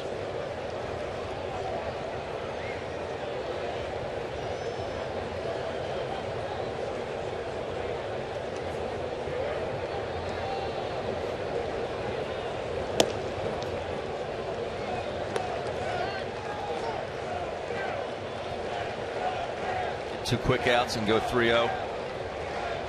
Kelly Johnson. Very frustrating.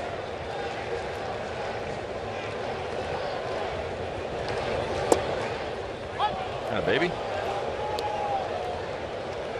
A lot of good things that have happened tonight for Eichhoff. I know he's down 3-0, but he's pitched well. 3-1 pitch to Johnson. Ground ball over to first. Nice hop for Ryan Howard. And the side is retired. A 1-2-3 inning. We played 6 here at Citi Field. Jeff Francoeur, Andres Blanco, Cameron Rupp. They're going to try to jumpstart this offense when we come back.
Time now for your Delaware Valley Honda dealers game summary. Well, it's all about the pitching tonight. Bartolo Colon, Jared Eichhoff.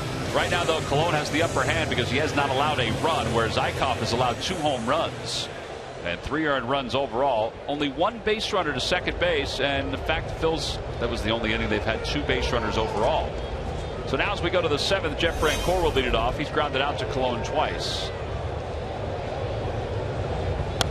And he fouls it back to the screen. It's 0-1. Francoeur was 4 for 10 on the homestand.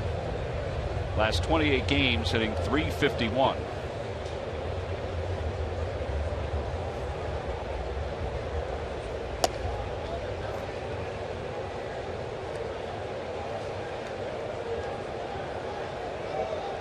This has to be so easy on d'Arnaud. Bartolo never even bounces a ball. Well, I think the one thing that I think you have to credit is where d'Arnaud is calling for these pitches. You know, there's nothing that Colon is shaking off at all, at least not consistently. So he's putting down fastball, but he's going to certain spots on the dish, and he's painting to those spots, like right there. That pitch at 89, the pitch before at 92. I really hope the young pitchers for the Phillies are taking note of this and watching this, because to be able to do this, I mean, that's pitching. He is pitching out there. He's not just getting it and throwing it. I mean, this is really something to watch. These young guys for the Phillies, do they have better stuff than Bartolo Colon? Yeah. Most guys in the big leagues have better stuff than Bartolo Colon. I think what stands out is his command, but also his movement on that command, too. He's trusting the movement, trusting the location. And these guys are probably thinking, how's he doing it? How is he doing it? But it's good for them to watch. It's very good for them to watch. Outside, 1 ball, 1 strike. Not good for the Phillies offense. Well, there you see the highest percentage of strikes. The Mets have 2 guys in the top 5. He's not afraid to pitch to contact. That's what that shows you. All the other guys on that list right there, they're all strikeout guys. 1 ball, 1 strike to Blanco. Swing and a miss. 89 on that. And it's 1-2. Yesterday's starter, Alec Asher, Aaron Nola, they're all watching. Adam Morgan, a little different style from the left side, but it's good that they're up there watching this, though.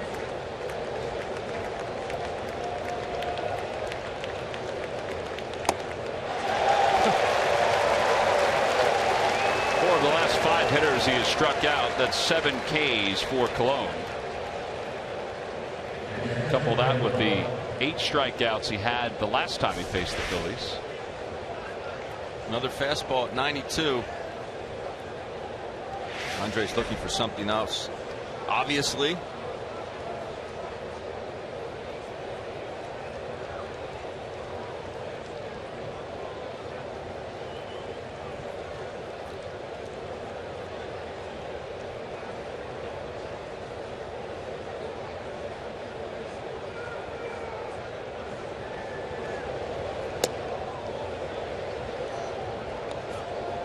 About 6 2/3 of non-stressful innings. About to throw his 89th pitch of the night with 2 outs in the 7th. Colon has gone by a number of nicknames during the course of his career. His most recent nickname that he's asked people to call him is Poncho.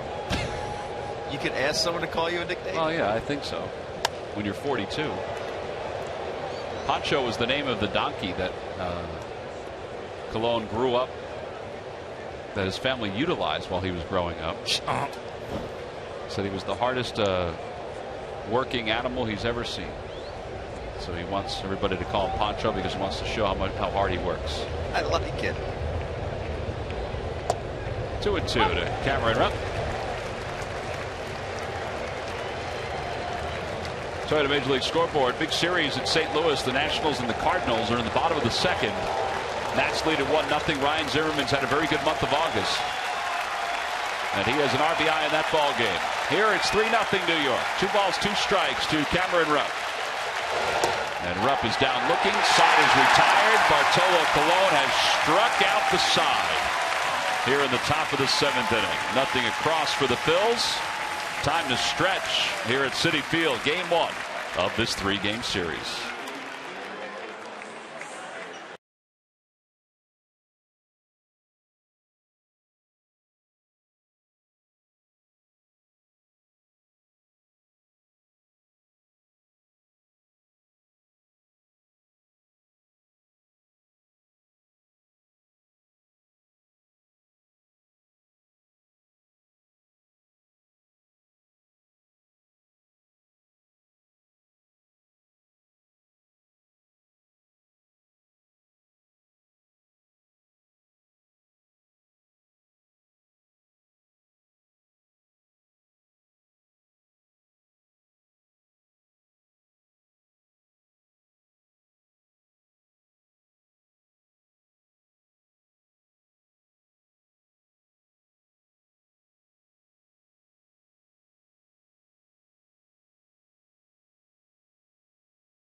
hasn't been a whole lot of there hasn't been an whole lot of offense for either one of these.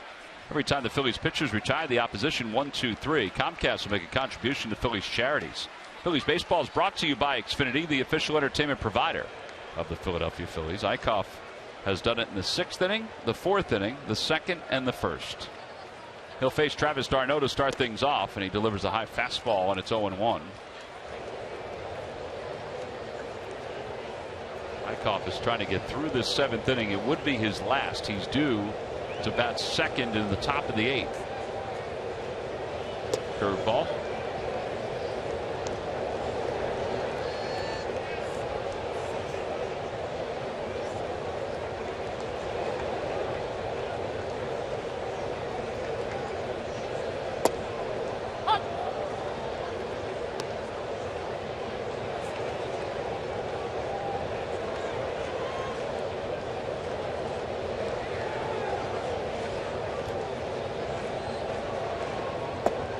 Outside 2-2. d'Arnaud has flied to Jeff Francoeur both times tonight.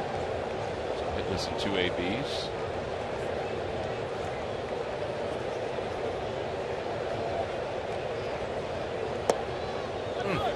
And a strike 3 call. That is 4 strikeouts for Eichhoff. You thought he was going to call that a ball, didn't you? I did, because he's got that little delay. Yeah. I've been very, very happy with Will Little's strike zone this evening. He's been so consistent, but he's giving the low pitch, which you see there, but he's also giving that high pitch, which was the first pitch of the at bat to Travis d'Arnaud. Who said that pitch was low? I didn't think that one was low. I thought it ended low. Here's Conforto, who is 2 for 2. He's homered. He's also singled. Inside, 1 ball and no strikes.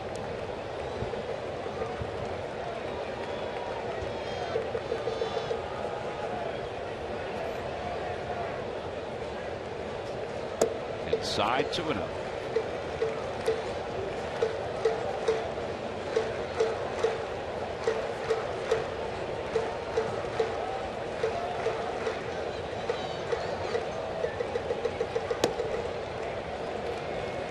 Probably in the back of his mind, he realizes that he's allowed 2 hits to Conforto, including a home run. Being a little extra fine in this AB.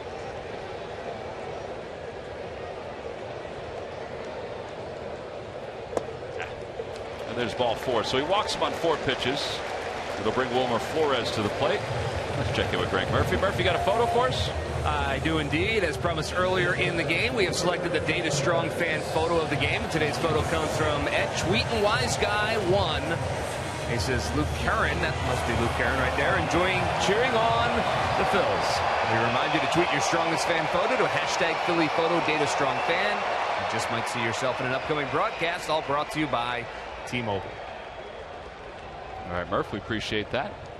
Looks like a nice night at Citizens Bank Park. Here's Wilmer Flores with 1 away. Flores pops it up. Blanco will give it a look. Murph, you got eyes on it? That's where Murph is. The ball is right over his head. You would have caught it, right? Yeah, I would have caught that. Perhaps. Would have took a heck of a bounce if you didn't. Would have made quite a noise on this metal platform that we're sitting on.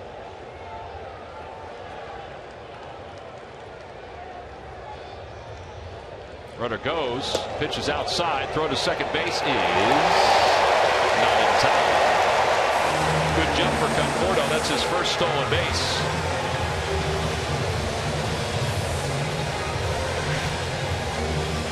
That's a very, very, very good jump. Cameron Rupp continues to impress the heck out of me with the way he throws the baseball. Nothing he can do there, obviously, but he can sling it. Cameron Rupp is looking into the dugout. Thought there might have been a chance that Conforto's body came up above the bag and the tag was still on him. I think they're going to review this. Yeah, they are. Now, we have not seen it. We've seen it twice, but we haven't seen it up close. It just looked like Conforto's body came up off the bag, and the tag was held on him. Take a look. See, there he's on the bag. No problems. Yeah, I think he came up. I think his leg may have come up off the bag. This may be a definitive look. Tag is on him. Yeah, he was off the bag. He was off the bag.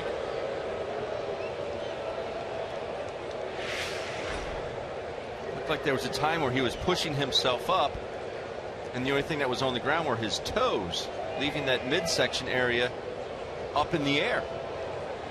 I mean, it was very subtle. It was really close, and they may say it's too close. There's not enough evidence to show it. But we're in the 7th. Why not keep a guy out of scoring position? Terry Collins is coming out because I think he's wondering whether Eichhoff was on the mound or not, or on the rubber. See, right there, he's on the bag. Right there, the tag's on him, and right there, he's up off the bag, and now he's back on. I'm not sure if you can tell whether his foot is on it.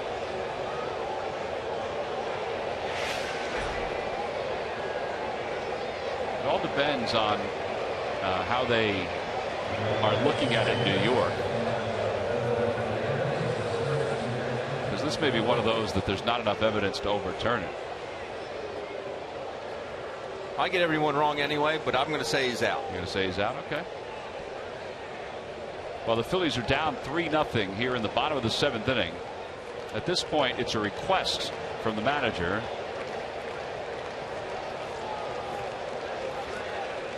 Bill Cuzzy, Jerry Davis, there on the headsets. This may take a little extra time just because of what we talked about, whether it's clear enough to see it with Cesar Hernandez's leg sort of blocking the view. It did look like his leg was off the bag. Whether the tag was still on him, I guess, is one of the questions as well.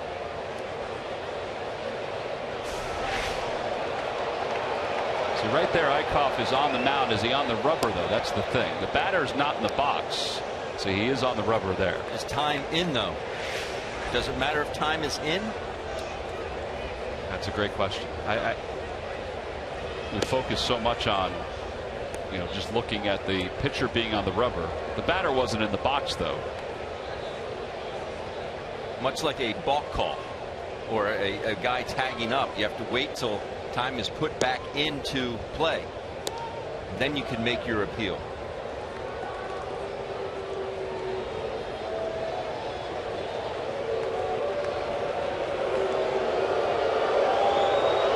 Fans are not pleased that this is taking a little extra time.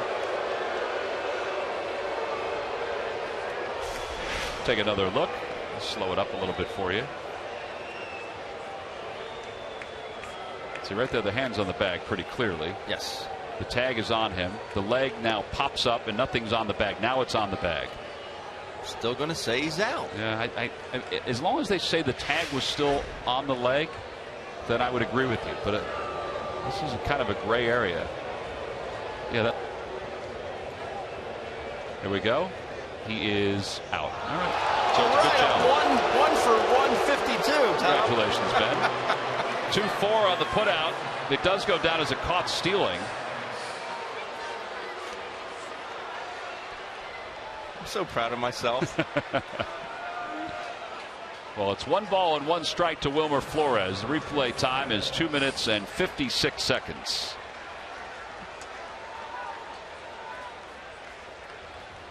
Flores is grounded out. He's also struck out today. Remember, the count is 1 ball and 1 strike to him.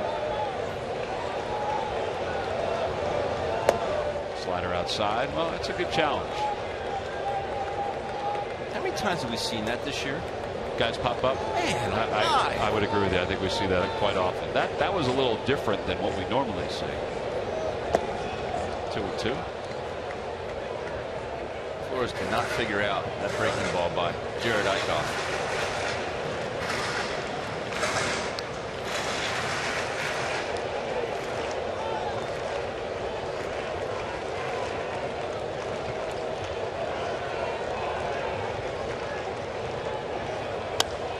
Out toward right center field. Jeff Francoeur has it lined up.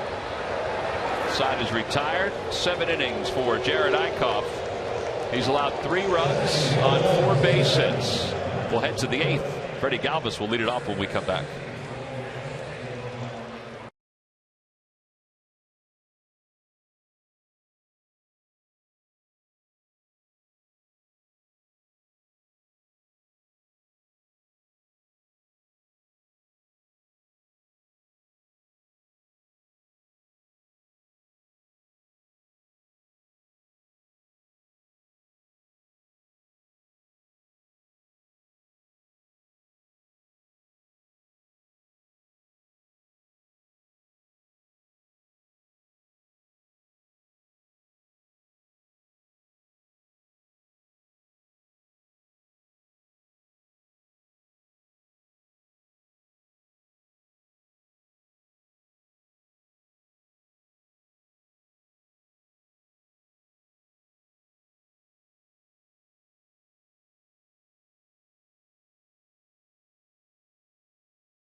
Where will Toyota take you? Visit buyatoyota.com today to find out. Toyota, let's go places. And by McDonald's. Double the love it at McDonald's with a double cheeseburger and small fry for just $2.50.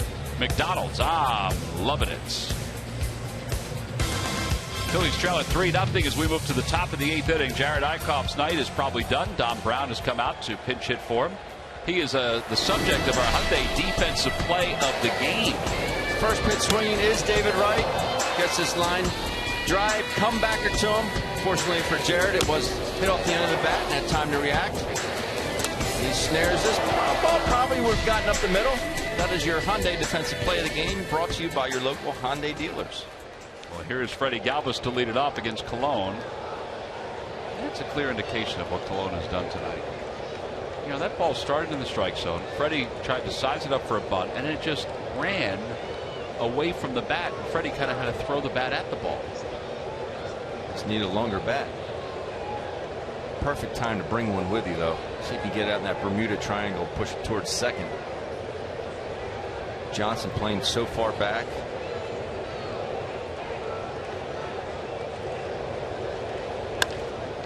Out toward left field. Conforto going back on it. Takes a glance to see where he is. One away, and that's 8 in a row retired by Bartolo. Tyler Clippard warming up in the bullpen.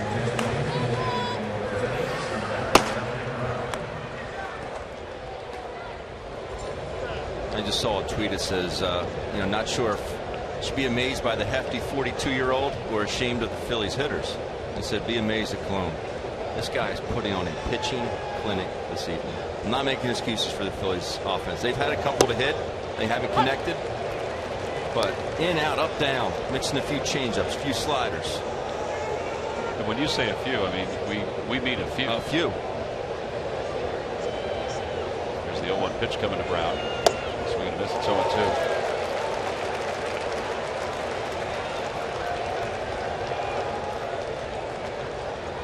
Dom's numbers as a pinch hitter, 1 for 13. And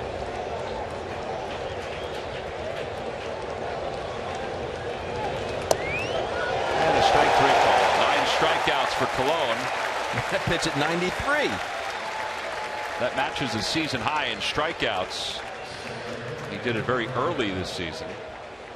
17 strikeouts in the last 2 games against the Phillies. Ball just planes out. Dom Brown thinking it's going to be low. No. Darno does a good job of catching that ball out in front too and not riding it back. Presented it nice for Will Little out in front.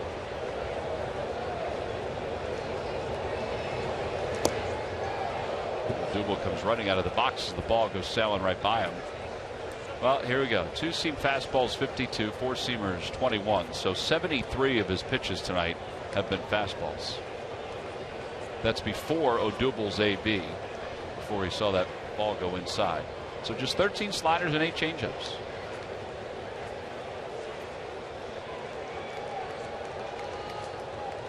This would be the 99th pitch of tonight's ball game.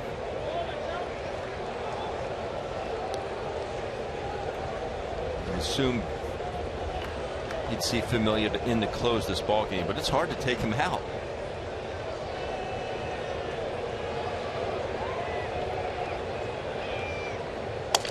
Broken back grounder, knocked down by Cologne. 1-2-3 inning for Bartolo Colon. If he's done, this has been a masterpiece. He's retired the last 10 batters that he has faced. We'll go to the bottom of the 8th inning. It's the Mets 3 and the Phillies nothing.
Teammates and Terry Collins. He'll be done after 8 scoreless innings here tonight. He strikes out a season high 9. That ties the season high with 9 strikeouts. And he's in line to pick up his 12th win. Nice job by Travis d'Arnaud tonight. I know you appreciate that when a catcher's able to do what he's been able to do here tonight. Did it with mostly fastballs, as we talked about before the game. He kept going farther and farther out. Great movement, late movement, just on top of his game. Did mix in a few sliders, you see there to Frenchie, fielding his position cleanly. But overall, this guy, this is one of the dominant games I've seen all season. See all these strikeouts, and he's a guy that pitches the contact, but with the movement he had tonight, he just kept everyone off stride and was literally an artist out on the mound tonight. So it looks like his night is done. Juan Lagares is in the batter's box. 8 innings, 4 hits, 1 walk, 9 strikeouts for Cologne. First pitch from Genmar Gomez is a strike. Eichhoff tonight goes 7. He allows 4 hits and 3 runs. Solid night for him despite the 2 home runs.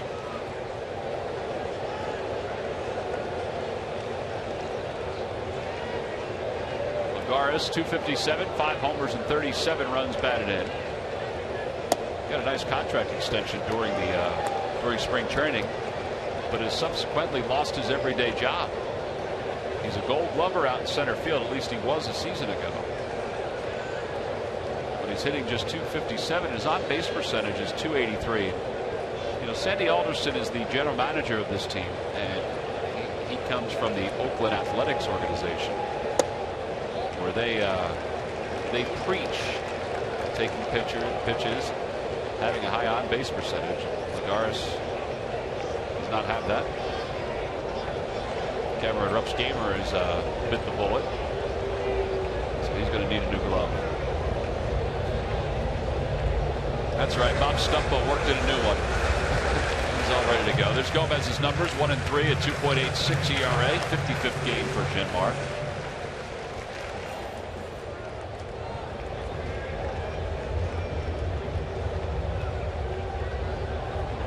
Total finished 21 of 28 first pitch strikes.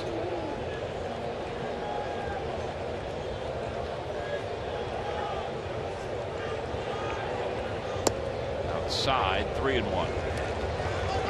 Well, that set up the at-bats. He was able to work ahead.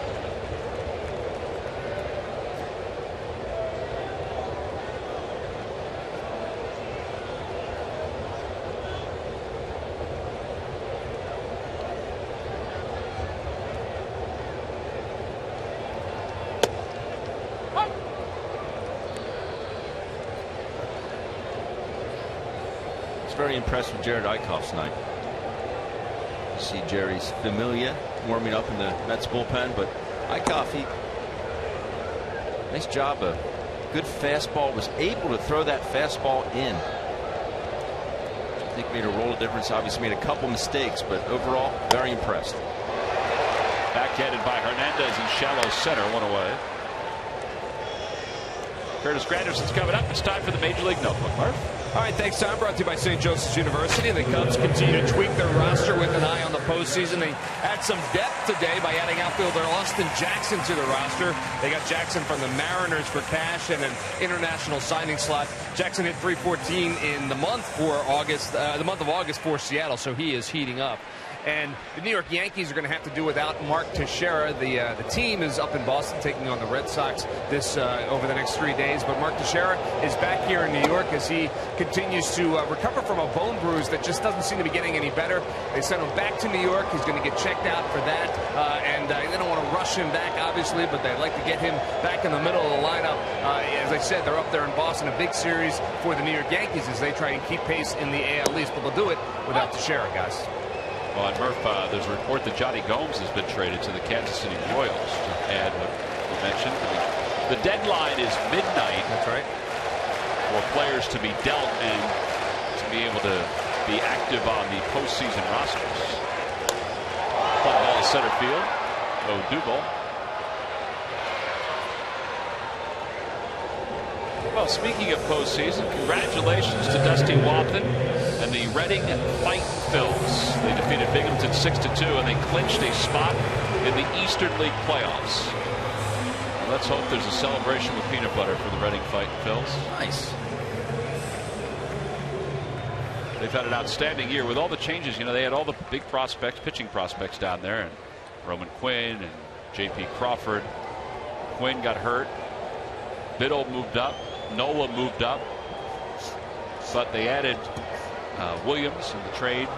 Cole Hamels, who was out on the concussion injury list. The Dusties kept them all together. It's hard sometimes to win a championship in the minor leagues because there's so many changes, particularly later in the year. A lot of turnover. Very happy for Dusty. He was also the manager of the year in the Eastern League. Correct. Known Dusty since my first year at Pro Bowl back in '95. Great baseball guy. Just a good guy in general. So I'm very happy for him. 0-1 to Cespedes. 0-2.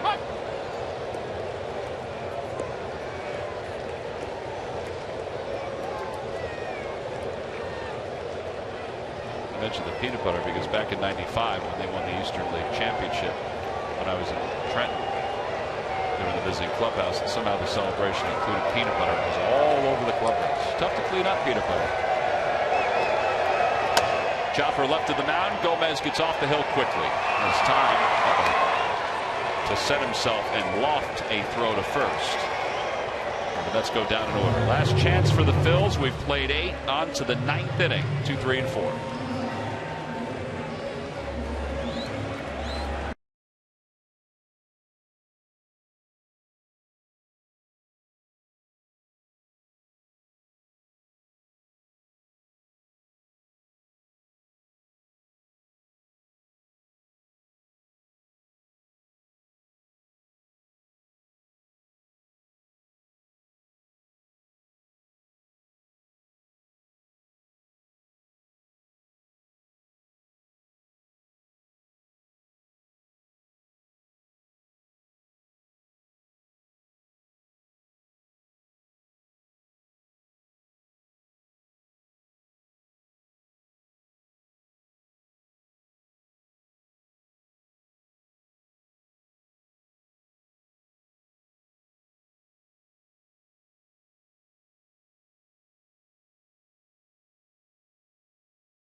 Well, if you spend any time at Citizens Bank Park the last several years, you know at the end of the season there's usually a great giveaway, compliments of Cabrini College, and it's usually the knit hat. It's for fans 14 or 15 and older. Excuse me. It'll be for Friday, September 11th when the Phillies take on the Chicago Cubs. A picture of that hat is right there. You can also take a glance at it by going to Phillies.com. Well, here we go. Top of the 9th inning. Cespedes moves from center field to left field for the Mets. And Lagares stays in the ballgame to play center. Michael Conforto checks out. And here is Jeurys Familia, who has 16 straight scoreless innings. He's had a solid year, 35 saves and 40 opportunities. He is a strikeout pitcher, as many closers are. 68 strikeouts and 64 2/3. And he will face Cesar Hernandez.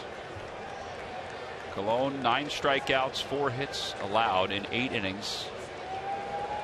He finished up his outing by retiring 10 straight. You mentioned Familia as being a strikeout pitcher. When you throw 98 action like a split finger, you're going to get some strikeouts. First one darts outside.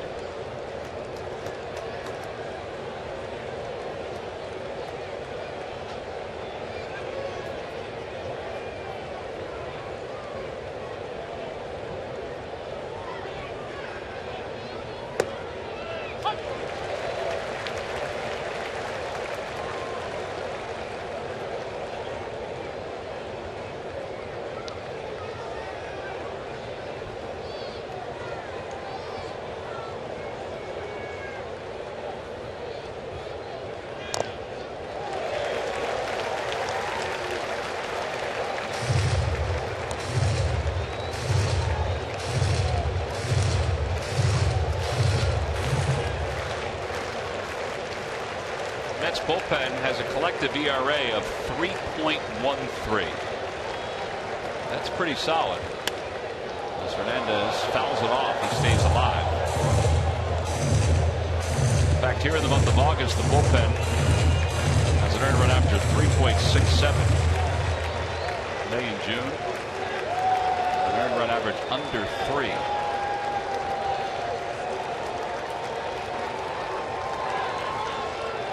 .13 is 7th best in the big leagues. Another foul ball.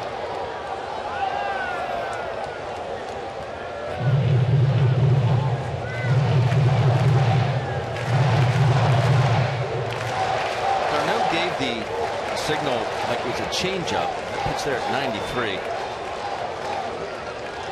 So that's a splitter.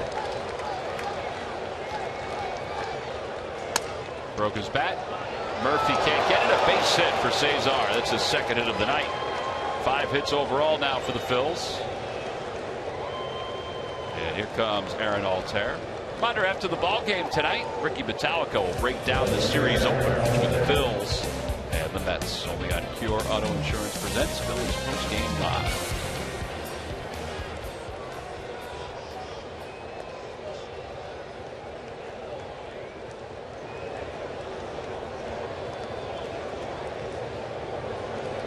Keep it moving. Keep the train moving.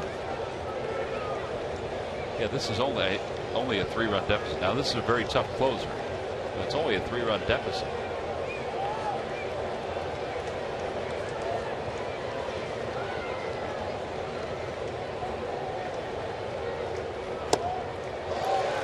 '96 with some extra sink. It's 0-1.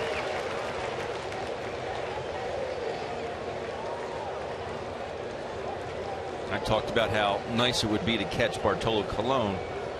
Jerry's Familia, on the other hand, I don't think it's a walk in the park.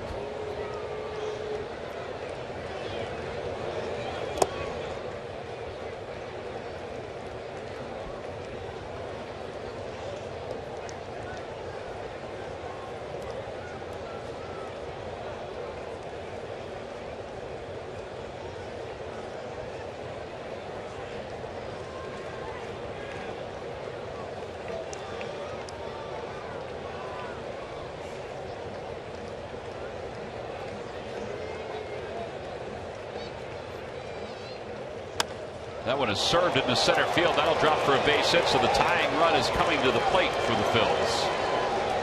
Back-to-back singles to start the night.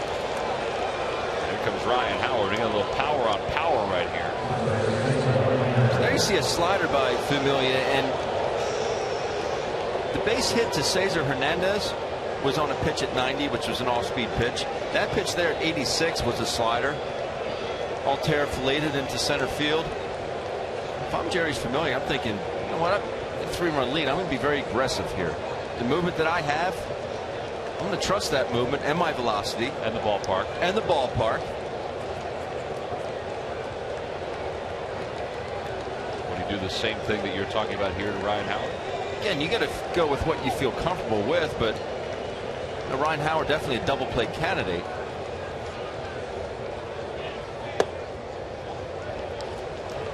Howard is 1 for 7 lifetime against Jerry's Familia. I'm not saying it's too late, but you kind of got yourself into this predicament. I think for him, the best way for him to get out of it is to go with harder stuff.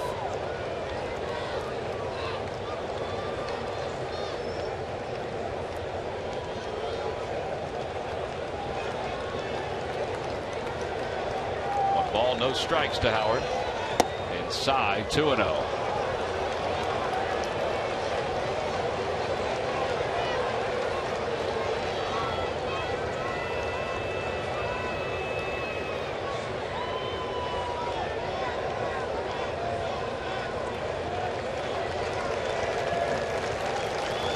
Quick visit from David Wright.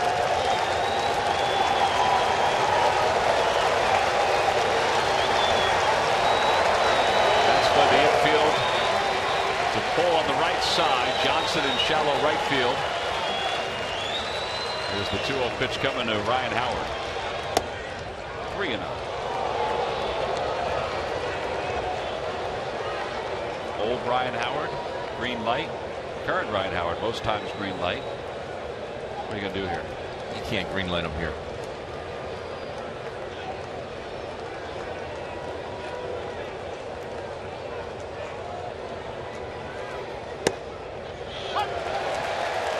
Takes a 98-mile-an-hour heater.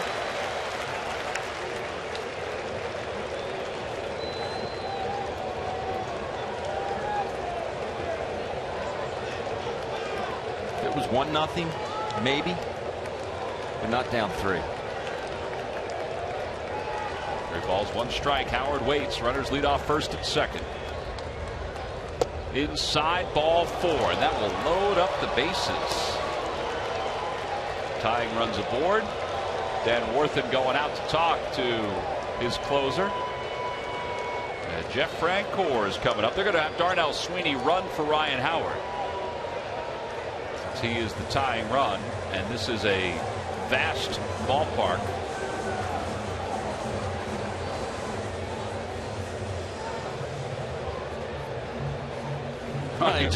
What's up, Swede? He just said, "Run like the wind." That's what he said. Run like the wind. He is funny.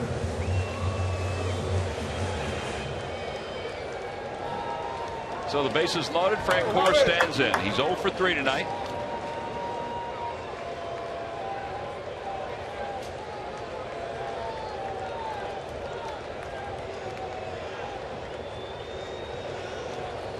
Two career grand slams for Francoeur, who did spend time in New York playing for the Mets, parts of 2 years. Very good friends with the guy over at third base, David Wright. And the pitch to him. Fastball at the knees, 0-1.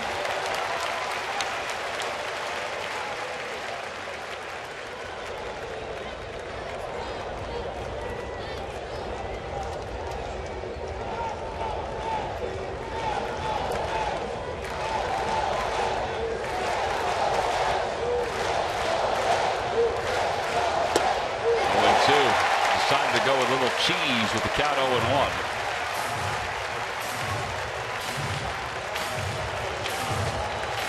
That pitch was at 97. He's topped off at 98 so far in this inning. Jeff Francoeur at this point in the game is one of the better hitters this year in the National League. His numbers have increased as the game has gotten later and later. The 0-2 pitch. Broke his back, ground ball out to shortstop. A run will score. There's 1 and 2. They turn the double play. 6-4-3 double play.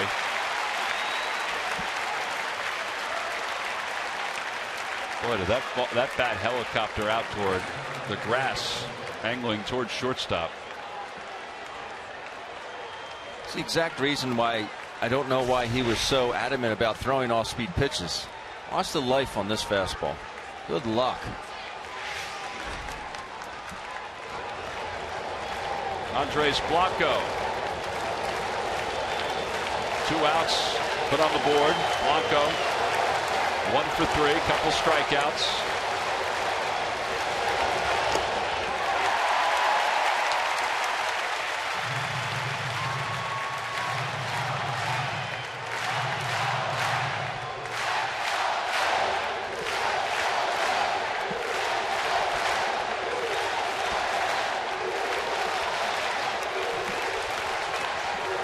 The ball's 1 strike to Blanco.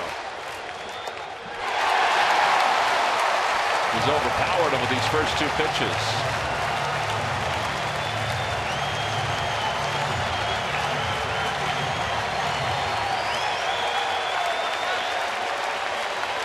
Phillies have lost 9 straight to the Mets.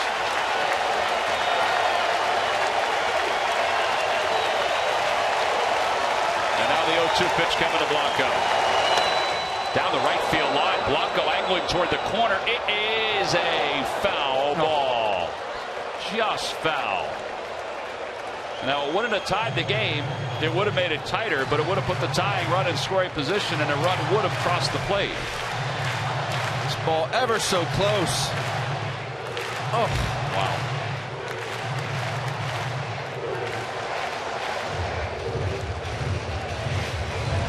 Reds didn't have enough to go to Utley's corner. No. But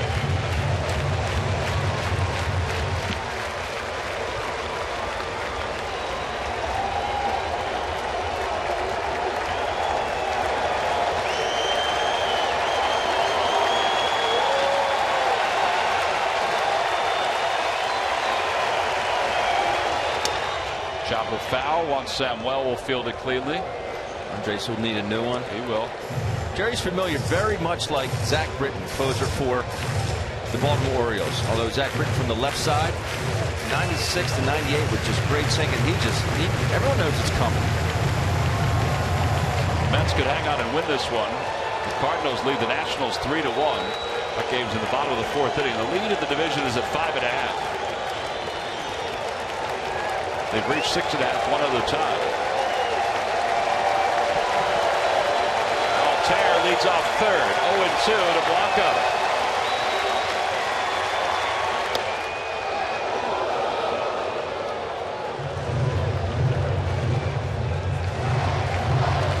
A reminder, tomorrow we'll be back out at Aaron Harang against Jonathan Neese, 7 o'clock on Comcast Sportsnet.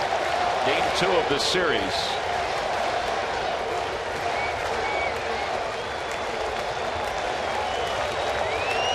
Now the 1-2 pitch coming to Blanco.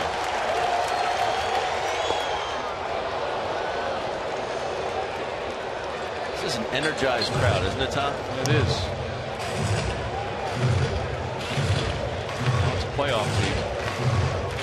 Potentially. It's a rivalry, even though the Phillies are in 4th place in the division.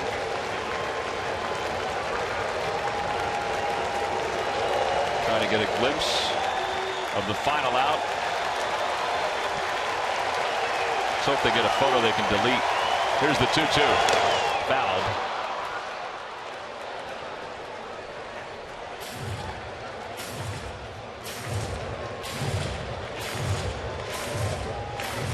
Got a good at bat. I tell you, he is seeing Jerry's familiar pitches. I don't know what the end result will be, but he's putting together a good at bat.